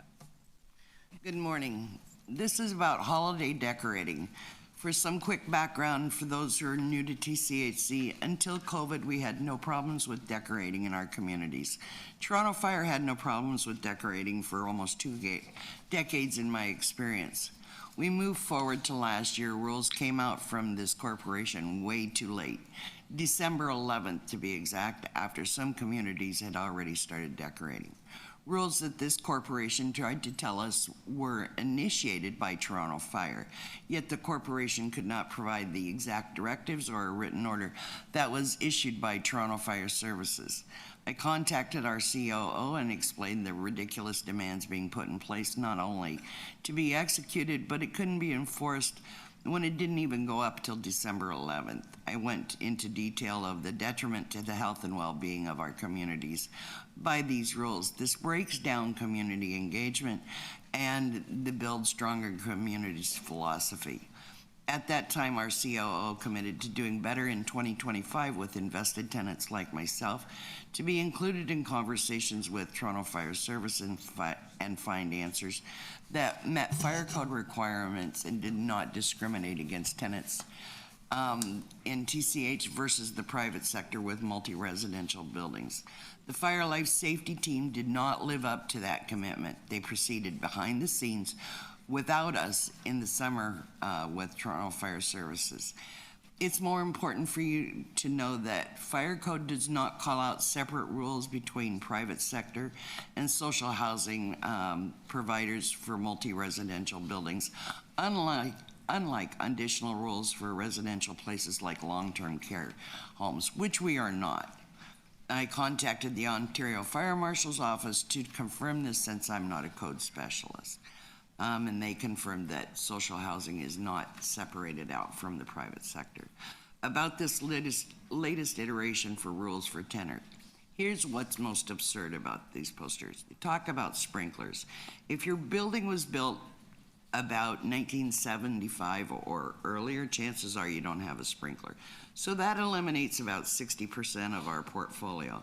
And the alternative is fire suppression walls in lobbies and secondary exits that have fire suppression. How would tenants know this? How would the average tenant know about firelight doors built in a factory that have a 1 hour suppression? I do, only because FM has taught me through all of the accessibility work that we do. How is it a tenant's responsibility to assess what meets structural and system criteria? Remember, this is a tenant's poster. How would even most superintendents know with certainty? Then they want tenants to go to our superintendents to approve a decorating plan. Most of the time, tenants just get together and decide if Santa goes here or the reindeer go there. There's no written out plan, and then whose idea is it that we have to have approval from a superintendent? And has 416 approved that that's part of their job descriptions and that they need to give that kind of authorization? If not, you can probably expect some grievances. Some of these rules are ridiculous and clearly not thought through. This is meant to disqualify our communities, and either Toronto Fire Services is targeting and discriminating against our community, or Fire Life Safety is putting all this in place in one of legal's favorite phrases, out of an abundance of caution. These rules would apply to all decorating, so now we won't be able to hang a Canadian flag for Canada Day. Oh, and let's not forget about all of those paper posters that go up in our communities monthly and some daily from the corporation through the communications department. They're not behind fire-rated glass cabinets. They are posted all over the walls like wallpaper, and they burn. How about we focus on those? These are prime examples of why people like myself and Catherine, who consistently show respectful interest, should have been included in those discussions with Toronto Fire Service. Instead, you have rules that are not the responsibility of tenants and are actually the responsibility of the corporation. The corporation responsibility to know the suppression in our buildings and not to discriminate even between our own communities due to the ages of the buildings. Poster accessibility, these Pictionary icons do not replace plain language communication standards required through AODA and the IASR, so these posters actually fail. The information before you today is such a huge fail on the face of this corporation. You shall all be embarrassed. We request that you remove these posters from our communities. Direct management to work with tenants like myself and Catherine, who understands corporate responsibilities with management, and with Toronto Fire Services, that we can ask the questions that you may not, and in respectful way, and come to rules that we can all live in multi-residential buildings. This corporation ruined many holiday community events last year, and the Fire Life Safety team followed our COO's commitment, we could have found answers by now, but here we are again at the 11th hour, trying to fix what wasn't broken for decades. Take your Grinch outfits off. Remember, we are not institutionalized tenants, and we are certainly not less than the private sector. Thank you. Thank you very much for your deputation. I understand that Chief Gordon Chabot, is that her? Chabot, is that? Okay, thank you, is here. And perhaps, do you have a presentation, I gather? Yeah. Sure. So I can do some opening remarks while the team sets up. I will start by acknowledging both deputants. We met last week, and many of the points raised today I agree with and the team agrees with. Certainly the poster in the package before you today is not actually being posted in buildings. It was the proposed poster, and we've heard lots of feedback since meeting with Catherine and Kathy. But I will speak a little bit about the report and the presentation. So TCHC is committed to upholding the safety of TCHC tenants and communities. In support of this, we work closely with our Toronto Fire Services partners to promote awareness and understanding on applicable fire safety practices and requirements. This commitment is extended into the holiday season as we have jointly developed safety campaigns. Equally important, I want to acknowledge that our tenants are also key partners in our overall approach to promoting fire safety. They have been instrumental in providing feedback to ensure our campaign materials are clear, well-received, and supportive of our shared goal of prompting fire safety across all TCHC communities. It is clear that we have not yet landed that balance and are committed to doing so and continuing to work with our tenant advocates. I have our Senior Director in Operations, John Ankow, here with me today. He will provide a brief presentation as it relates to our approach to promoting fire safety during the holidays and steps we are taking to strengthen our collaboration with Toronto Fire Services and tenant partners. Additionally, in attendance, we have Chief Gordon Cabot, District Chief from Toronto Fire Services, to address any questions the committee may have. Thank you, Nadia. So good morning, Chair, committee members. As mentioned through the introduction, I'll be providing a brief update regarding the report that's presented to the committee this morning, primarily relating to the approach that we've taken to promote fire safety during the holiday season. And additionally, as alluded by the COO, I'll be also articulating steps that we're committing to take to improve this approach this season and beyond by working with Toronto Fire Services and our tenant partners moving forward. Some background for the committee. At TCHC, there is a dedicated fire life safety business unit that was established in 2017. The mandate of the unit was to provide a centralized oversight in ensuring compliance with the fire code throughout the TCHC portfolio. As part of the work of the team, there's different services that they do provide through the corporation, including providing proactive inspections similar to those of the TFS inspectors. We get out to the buildings, identify any violations, and work with staff to rectify.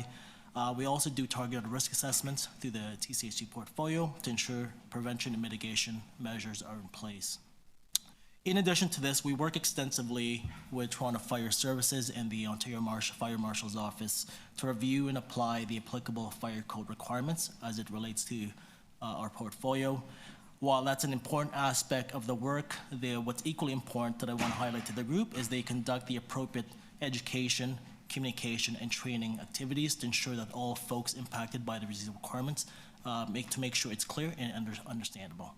And they do this through a variety of ways. In the summertime, for example, we'll do a lot of community engagements. So we work with TFS to hold these events in our communities and localized events. In the past, we've also had, I want to say, poster campaigns where we focus on a certain topic on a monthly basis and raise awareness on those, and these information are certainly distributed to buildings. And the work of this team certainly extends into the holiday season, given the unique safety challenges that's associated with seasonal decorations of all kinds. And there's been a direct attempt in the past to raise awareness on, I would say, what's permissible and non-permissible on TCHC property. And while we continue to have incidents and violations well into December, just like any other month throughout the year, there have been, as the deputants highlighted, there's been a few instances where we've had fire incidents and violations issued as it relates to seasonal decorations. In those instances, we've had several instances where door wreaths were ignited, where accelerants were used.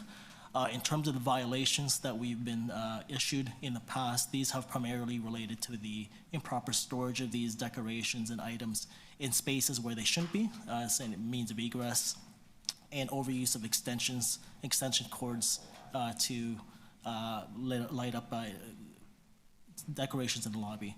And thankfully, as I mentioned before, we haven't had any major incidents leading to extensive damages, injuries through the portfolio, but there is still a continued need to be diligent moving forward. In support of this, we've worked with Toronto Fire Services over the last several months to promote awareness, understanding on the applicable fire safety practices as it relates to seasonal decorations. Obviously, this commitment has been extended to this holiday campaign.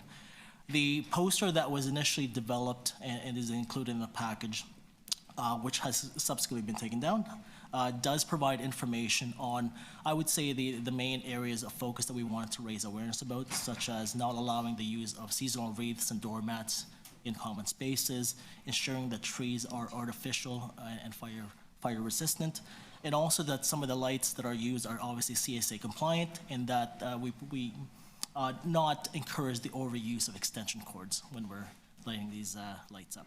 And also, last but not least, keeping all exits and pathways clear, and also abiding by the sprinkler requirements that has been alluded to earlier. For this year, we did work with TFS earlier in the year to build the campaign, but in hindsight and in conversations with tenant partners and staff, I will say that there was a missed opportunity. There was a missed opportunity to get tenant feedback, to make sure that this information is clear, that this information is clearly understandable by both staff and tenants. And with that, we are committed to working with both tenants and TFS to make sure we land this right. And we've got to land this right. So we will have that commitment from myself, the business unit, the Fire Life Safety Business Unit, to move this forward. And then moving forward, certainly there's certain work that we need to do in the short term. Obviously, we want to maintain a balanced approach that will continue this moving forward. We certainly want to be supportive of allowing communities to celebrate the festive season, but do so in a manner that still allows us to comply with the applicable requirements. But also, we want to keep this dialogue open as we move forward. I think there is an opportunity to better integrate tenant voice, tenant feedback into the work as we not only develop this, but also plan it throughout the year, not just limited to the seasonal holidays. So certainly that's a conversation I'm looking to have with our TFS and tenant partners on how we can best do that through the actual balance of the year and not just limited to the December season. So that concludes the short presentation about the measures and steps we're taking to promote fire life safety. As mentioned, I am joined today by Chief Gordon Chabot, District Chief from Toronto Fire Services, and between us, we'd be happy to take any comments or questions from the committee. Thank you. All right, I turn then to the board. Any questions?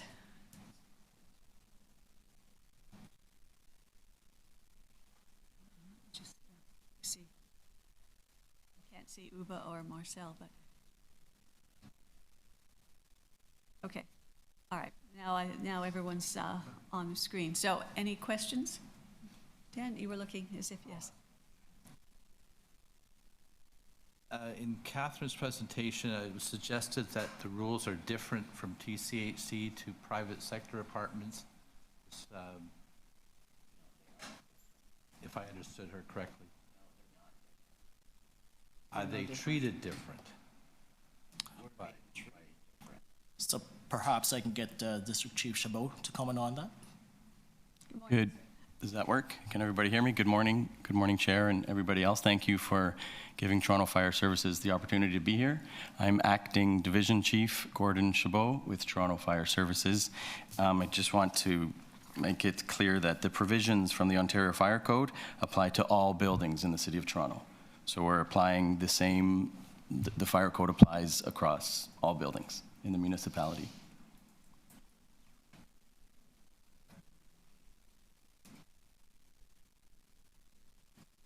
Okay. I'm sorry, I didn't hear if there was a follow-up question. I'll ask a question. Saying that they apply to all buildings, are TCHC buildings treated a bit differently in terms of number of inspections or whatever? No, they're not. Then I'll ask a follow-up. So what is the inspection timeline for private buildings versus TCHC buildings? Are there regular inspections this time of year with regard to seasonal decorations for private buildings, public buildings, or is it when you receive a complaint? How does that work? So we have a mandate to inspect all high-rises annually. and so that's within the 365 days. We do respond to complaints or referrals. So sometimes we try to be proactive, sometimes we're reactive. Okay. All right, I'll stop for a moment. Any other questions? Let me ask this, and you probably won't answer it, but that's fine. Scale of 1 to 10, how important is Christmas tree in the lobby to you? So through the chair, Christmas trees, the way they sit, they're very dangerous. The lobby can be untenable and it can be contaminated very quickly because the fire will spread so quickly, and it will take away the exit from everybody else in the building. But a tree was up for, say, 2 weeks. I mean, chances are you're not even going to know it, right? Through the chair, it's the requirement of the Ontario Fire Code that they're not permitted, so Toronto Fire Services has an obligation to enforce the Ontario Fire Code. You do. Okay, thank you.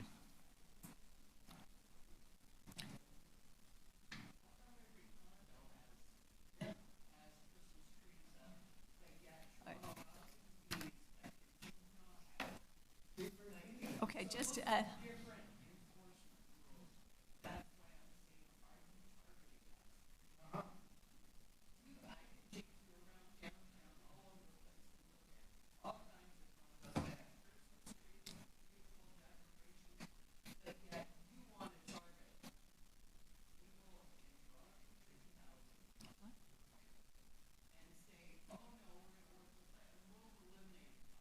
We can't hear if someone is talking. You use the mic, please.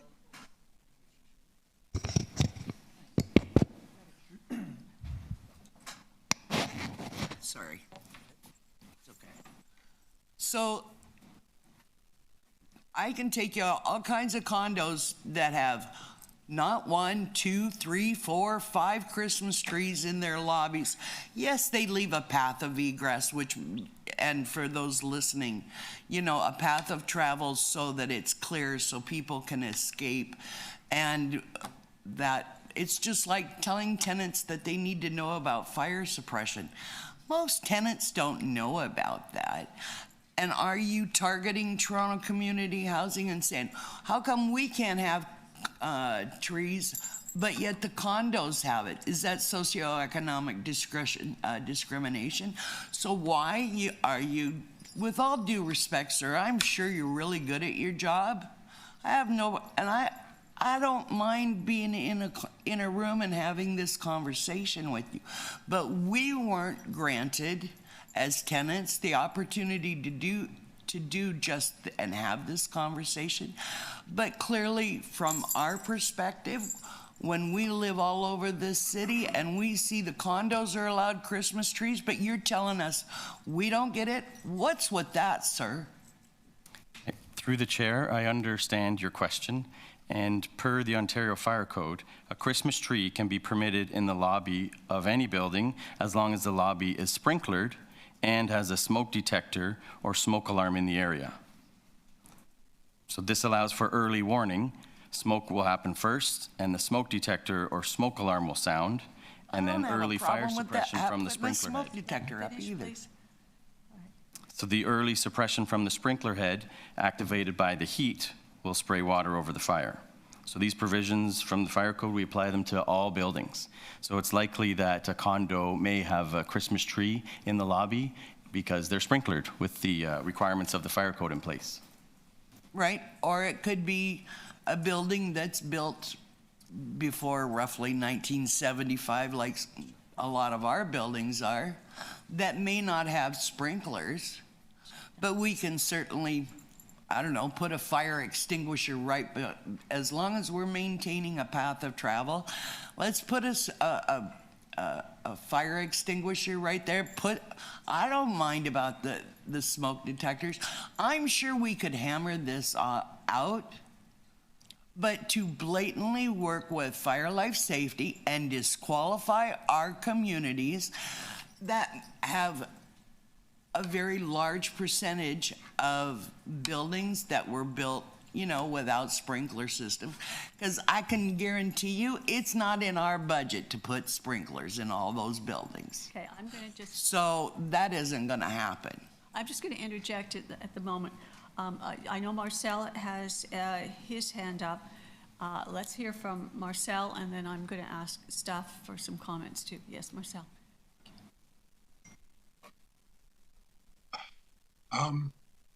I had a question, but like, this is really confusing to me, like about the fire code. Is the fire code, is this an existing fire code, or is this a new fire code, or like, and like, right there, I'm kind of confused. I'll take that one through the chair. So the fire code has a requirement that combustible materials shall not be placed in any areas of egress. And this would include lobbies and hallways in buildings because they need to be used by all residents in the event of an emergency. So it's an existing reference in the existing fire code. And how long has that fire code been? It's the 2015 Ontario Fire Code Compendium. You want, John? All right. I'm going to stop here, and I guess that this is for the staff.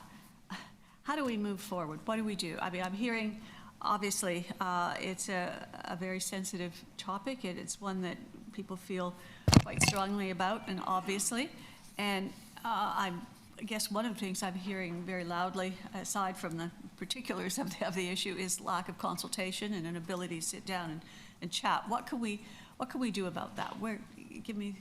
So through the chair, where we're at this point is we have had a few meetings with Kathy and Catherine, and I think many of the items they've pointed out we're already addressing, including not using the poster that is in the package today. We want to continue to work with Kathy and Catherine and any other tenants that are interested to develop a poster that strikes the balance between maintaining our obligations under the fire code, but also supporting tenant enjoyment of the holidays. And so I think there's a couple of meetings contemplated in the next week or so. I'm just looking to my team to confirm.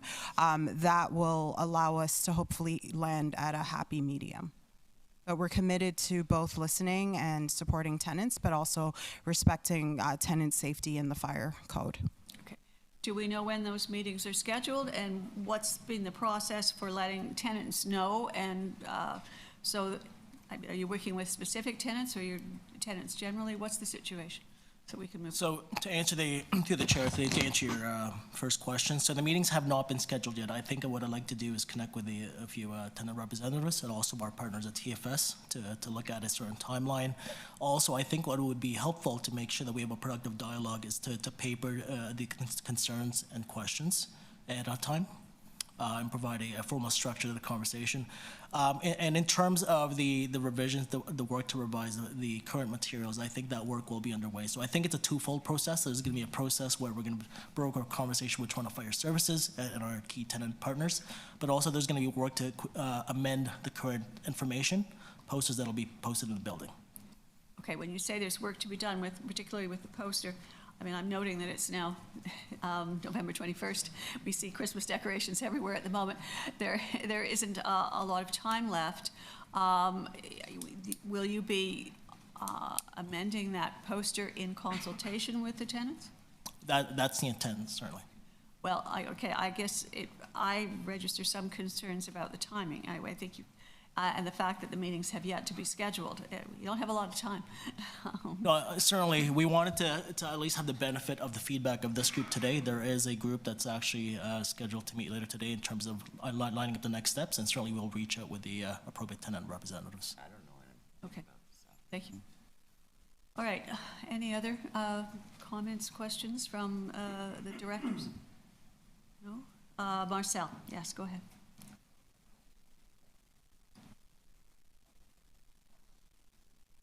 Oh, you're muted. Marcel, unmute. Okay. I said this before. I don't like computers, and I don't like this one. I'm going to do it again. I have an idea. I don't know if it's a good idea, but what about if there are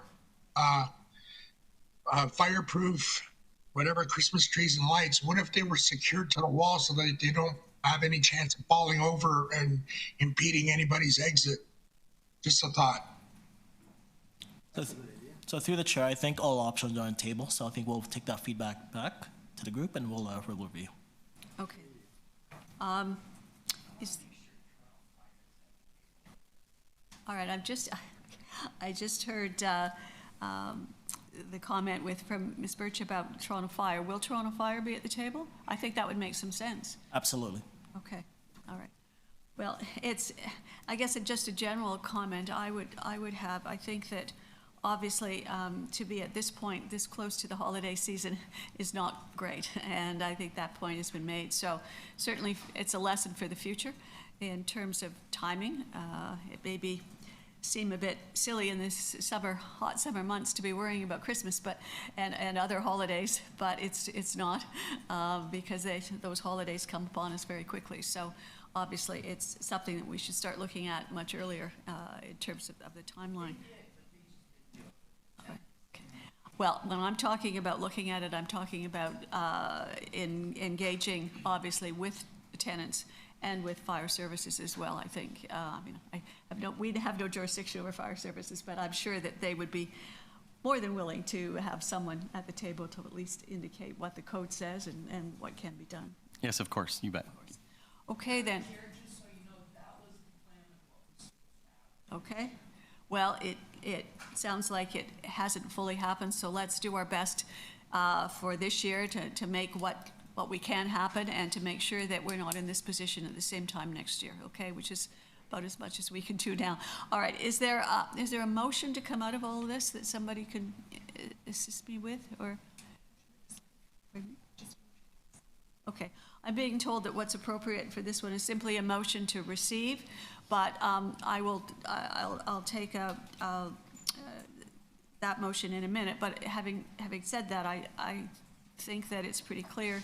The direction is that the meetings happen quickly and engage the tenants in all areas and also with Toronto Fire Services, and that we do what we can for this year, and that for next year, the timing starts much sooner, okay?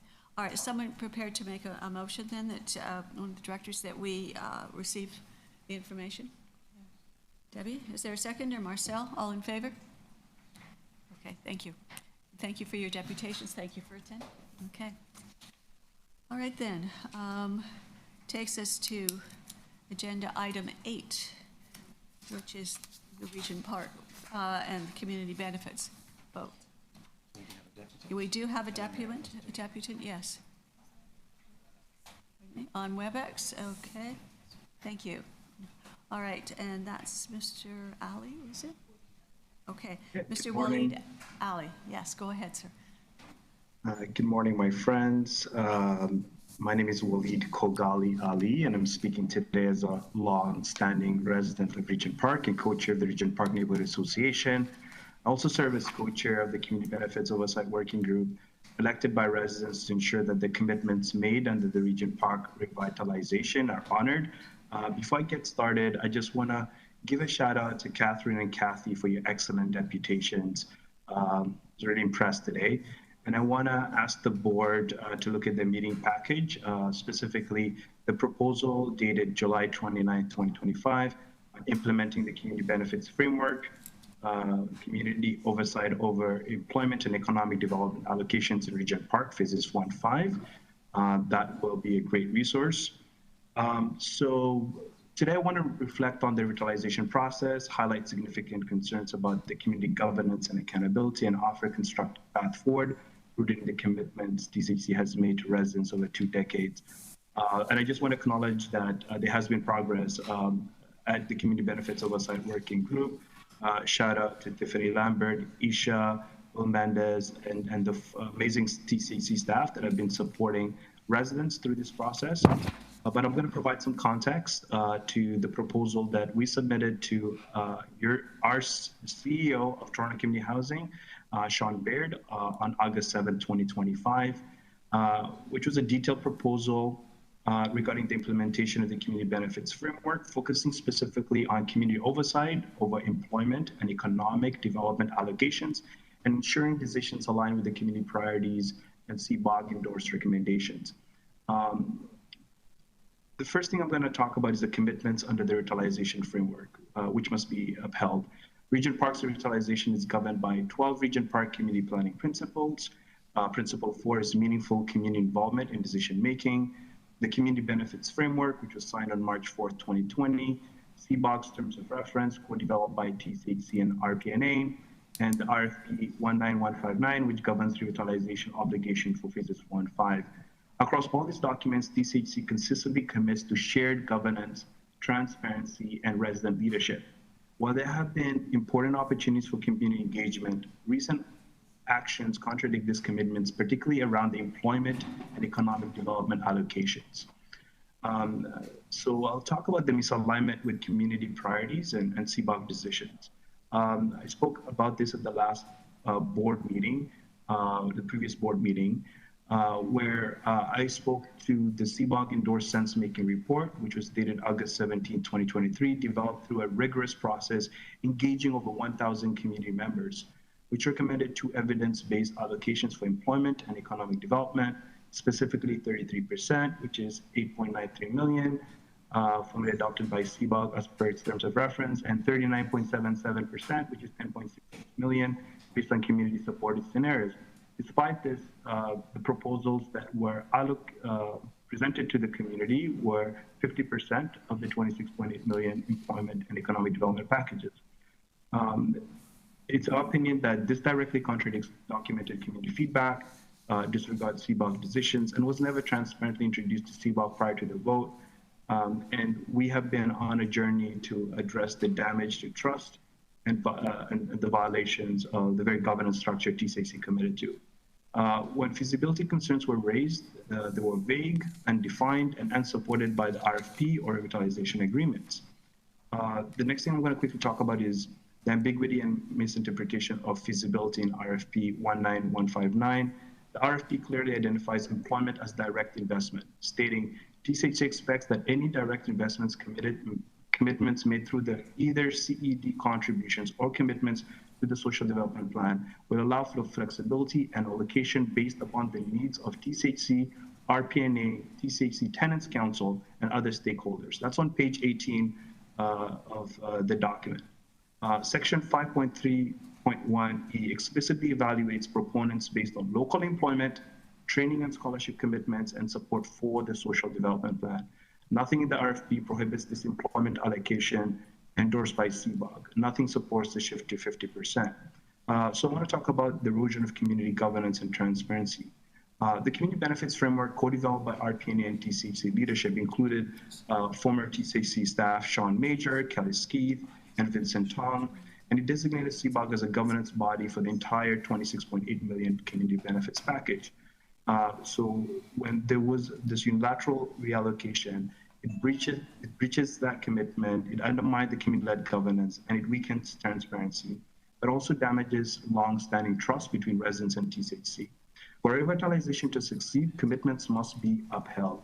So we've proposed a constructive path forward. RPNA remains committed to collaboration and long-term success. And we've proposed 2 viable options. Option 1, align allocation to community priorities, which is not possible right now because of the community vote that just took place. Option 2 is allocate a minimum of 2.74 million to resident-led employment initiatives. This will be governed by the SDP Employment and Economic Development Working Group with CBOG oversight. It will support long-term community-led employment pathways, and it will address critical gaps, including the currently unfunded workforce integrator role. And the workforce integrator role, historically filled by Regent Park residents, is essential in coordinating employment pathways, acting as a bridge between corporations, TCHC, and residents, ensuring equitable access to opportunities, and will be supporting the revitalization continuity over the next 2 decades. Funding this role alone, which is approximately $115,000 annually, requires long-term investments.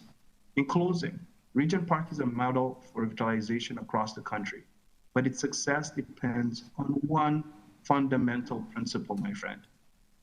Community voices must meaningfully shape decisions.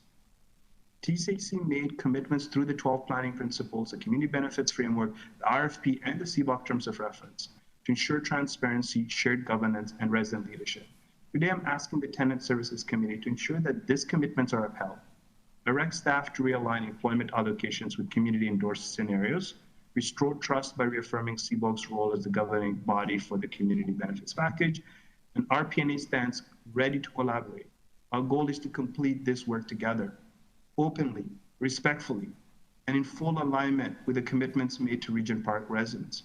I want to thank you for your time, and I welcome any questions. Thank you. Thank you, sir. I think I'm going to start to ask if the staff have any comments on this. So we actually have a whole presentation. Oh, okay. If you'd like to do questions of that first. All right, well, let's have the staff presentation first, and then we can take questions. Go ahead. If we can kindly have so we will respond to questions and statements as part of the deputation, but we'd like to proceed with a presentation as part of our report. That's fine. If that can be kindly shared on screen. So the process for the community benefits started in 2020 with the community benefits framework. It called for the creation of a community benefits oversight working group. That working group was established in 2023. Sorry, we're just having some technical difficulties. Just want to make sure this is being shared.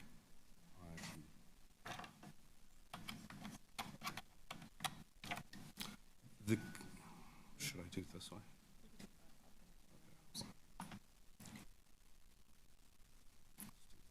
Okay.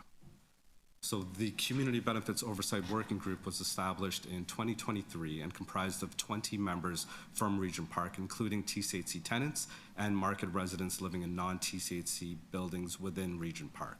It also had subject matter leads as well as agency representation to help guide and inform the process for broader community engagement to involve the Regent Park community in what the community priorities are and establish a process to determine what the community benefits are for the phases 4 and 5 community benefits agreement. Okay, so through the work of the benefits of the CBOG, we created a survey, we created an engagement plan which consists of 3 phases. So the 3 phases are on screen. It was listening to community, creating community benefits packages, and bringing those packages to a community benefits vote. So in phase 1 of the process, we reviewed together as a group several community reports that outlined different priorities, designed a survey based on those reports, and went to the community to do a broad consultation to involve as many people as possible. Over 1,200 residents participated in that process, and over 1,000 surveys were completed. And through that engagement, we determined that the top priorities were employment and training, a focus on youth, scholarships, and community spaces. And then from that data, we transitioned to the second phase to create community benefit packages, which are shared on screen over here. And those packages provided allocations to different priorities that the community had identified. So package 1 is a focus on community spaces, package 2 is a focus on scholarships, and package 3 is a focus on job skills development and business development. So these 3 packages were co-created with CBOG. So members of the community and TCHC and Tridel came together and worked together and co-created these packages with the different allocations for funding, for the priorities of Regent Park residents. And then we use these packages to create a voting process that presented 3 packages to community, and residents were able to vote on which packages they preferred through a ranked choice ballot. Okay. Over 1,000 people participated in that voting process, and we will be releasing the results of the vote on December 9th as part of our next steps in a community announcement. Over to you. Okay. So on to next steps. So as Will just mentioned, we are going to be announcing the community benefits votes results on December 9th at our Regent Park Community Center. That will be an opportunity for the community to come together to find out the results of the voting process that happened between June 14th to August 6th of this summer. Following the community vote results event, we'll be formalizing the community benefits agreement between TCHC and Tridel, which will include the community's preferred package within that agreement, as well as the monitoring practices. So essentially how we will be reporting to community on the implementations of the CBA. We will also be doing priority settings within 2026 to shape the delivery of those community benefits investments. So for example, one of our priorities is job skills training. So we'll be reaching out to the community to see what type of job skills training they'll be interested, as well as our grant bucket too as well. We'll be looking to see what are the community's priorities for the granting process. We'll also continue to support tenants to access jobs, as well as social procurement and scholarship opportunities, which we've been doing since 2024, and we'll continue to practice into 2026. At this point, I just want to thank all of our community benefits working group members. They're all listed on the screen. Without their effort, time, and passion and dedication into this work over the past years, it helped to really design and implement the community benefits engagement process in Regent Park. So we really want to take this time to appreciate all the hard work that they've done so far, and some of them are logged on today, and some of them are in person with us today too as well. I also want to thank our community benefits working group subject matter experts and lead consultants. They're also listed too as well. And we want to acknowledge the members of mergers of agencies and consultants, including Toronto Community Benefits Network, Yonge Street Missions, Regent Park Resident Association, Regent Park Community Health Center, for their staff and their participation as subject leads to really support us in this work. And also, I would like to thank our community animators for year 2024 and 2025. For their crucial role in the broadening our great engagement in Regent Park and removing barriers for so many people to be able to actually participate in this process. They supported with postering, they supported with door-to-door outreach, making it accessible for all those who are in Regent Park to be able to be engaged in this process. Lastly, I would like to take a moment for us to remember Sakib Hassan, who was a CBOG member, and Calvin Cisse, who was a community animator, who made significant contributions to their community and dedication during the time of the community benefit engagement process. Sadly, both have passed away in the recent years. CBOG would like us to take a moment of silence to honor them both. I would suggest we do that now, perhaps? Yes, please. All right, let's take that minute then to honor them.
Thank you.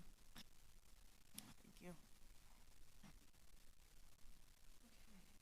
Is that that's the end of your presentation then? Yes. Okay, thank you. All right then, anything else to add before I ask directors if they have any questions? No?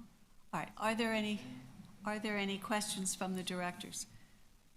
And I don't have the online people up yet, so I can't tell.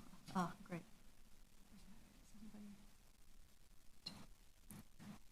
Okay. No questions? Well, of the directors, we can. Oh, Debbie, sorry, I didn't see. Yeah, I actually was trying to get some clarification from Waleed and his deputation. Given that the results, oh, I'm not sure he's up. I'm not even sure he's there. So I am. Okay. Yeah. Waleed, given that the results of the votes haven't not yet happened, I'm not sure what it is that you're requesting in terms of the allocations to the wages and business support. Thank you, Debbie, for that excellent question. Our ask is outlined in the proposal, which was circulated to the board, and I can quickly speak to that. Second, I can. Here you go. So it's part of the minutes package, but our proposal was submitted in August. It's really focused on the employment bucket with a specific emphasis on funding and resourcing the workforce integrator position. You know, we've put a dollar amount to it, $2.74 million. So that way, at least we have a say on the funding that has been designated for the employment bucket that will be filled by a Regent Park resident to support other Regent Park residents find good jobs in our neighborhood. So our proposal emphasizes alignment with long-term community-led initiatives, ensures that forthcoming community benefit agreement genuinely reflects community-driven priorities and decisions. So that's what our proposal is. I see. So it doesn't matter which package is prioritized. What you're asking is that funding be set aside from the job skills training and local business development portion of whatever package comes forward, so that there is a paid employment position to support the workforce development work. Yes. Okay. Thank you. Okay. And for staff, is that feasible? Through the chair, we are highly committed to ensuring that residents within Regent Park and TCHC have access to people that can support them to navigate the sometimes very complicated employment landscape to access jobs, training opportunities, and meaningful careers. The workforce integrator has been a valuable asset to the community in Regent Park. We sit on a working group that supports the workforce integrator, so we know a lot of details about this particular project and initiative. We hope to continue this and leverage external funding through other funding bodies to continue the work of the workforce integrator.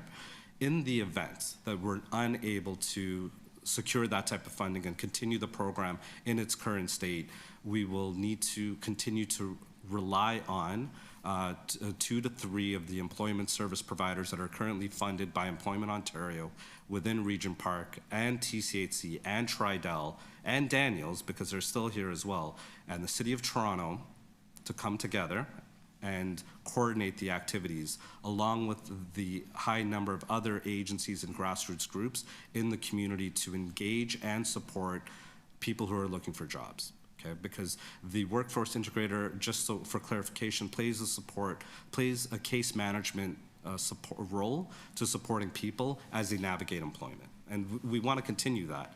The funding from the particular investment areas, in terms of where we're at in the process, we are not allocating funding to specific initiatives. Okay, so things are still in broad buckets. Through the priority setting that we'll engage in next year, the community will determine what the local granting priority should be, and as based on the voice that is put forward through that process, we will implement our grant program. And through that grant program, it is possible to get some funding for the workforce integrator as part of the cash investments made possible through the CBA. Thank you. Thank you. Any other questions? No? All right then. I think at this point, if there's no other motion that anyone wants to make with regard to this, having heard the presentation and heard what staff has had to say, I'm going to suggest that at this point, I ask that we have a motion to receive the Regent Park Phases 4 and 5 Community Benefits Vote Report for committee's information at this stage. Okay. Dan is making that motion, is moving it. Is there a seconder? Debbie? Okay. All in favor? I think we're okay. Good. So moved. All right. So we've now then have received item 8. Is there any other business then that committee members would like to have discussed in the public aspect of this meeting? Not hearing that then, I'm going to ask for a motion to end the public part of today's committee meeting. Anybody? Oh, Marcel has his hand up. Okay, do I have a seconder? Yeah, okay. Dan, all right, was that you? All in favor? I think we're all in favor, so I will approve that motion for ending the public part of today's meeting. Thank you all for attending, particularly the deputants. Yes, have a good rest of your day. And now for those of us on the committee, we will be moving in a couple of minutes into the remainder of the in-camera meeting.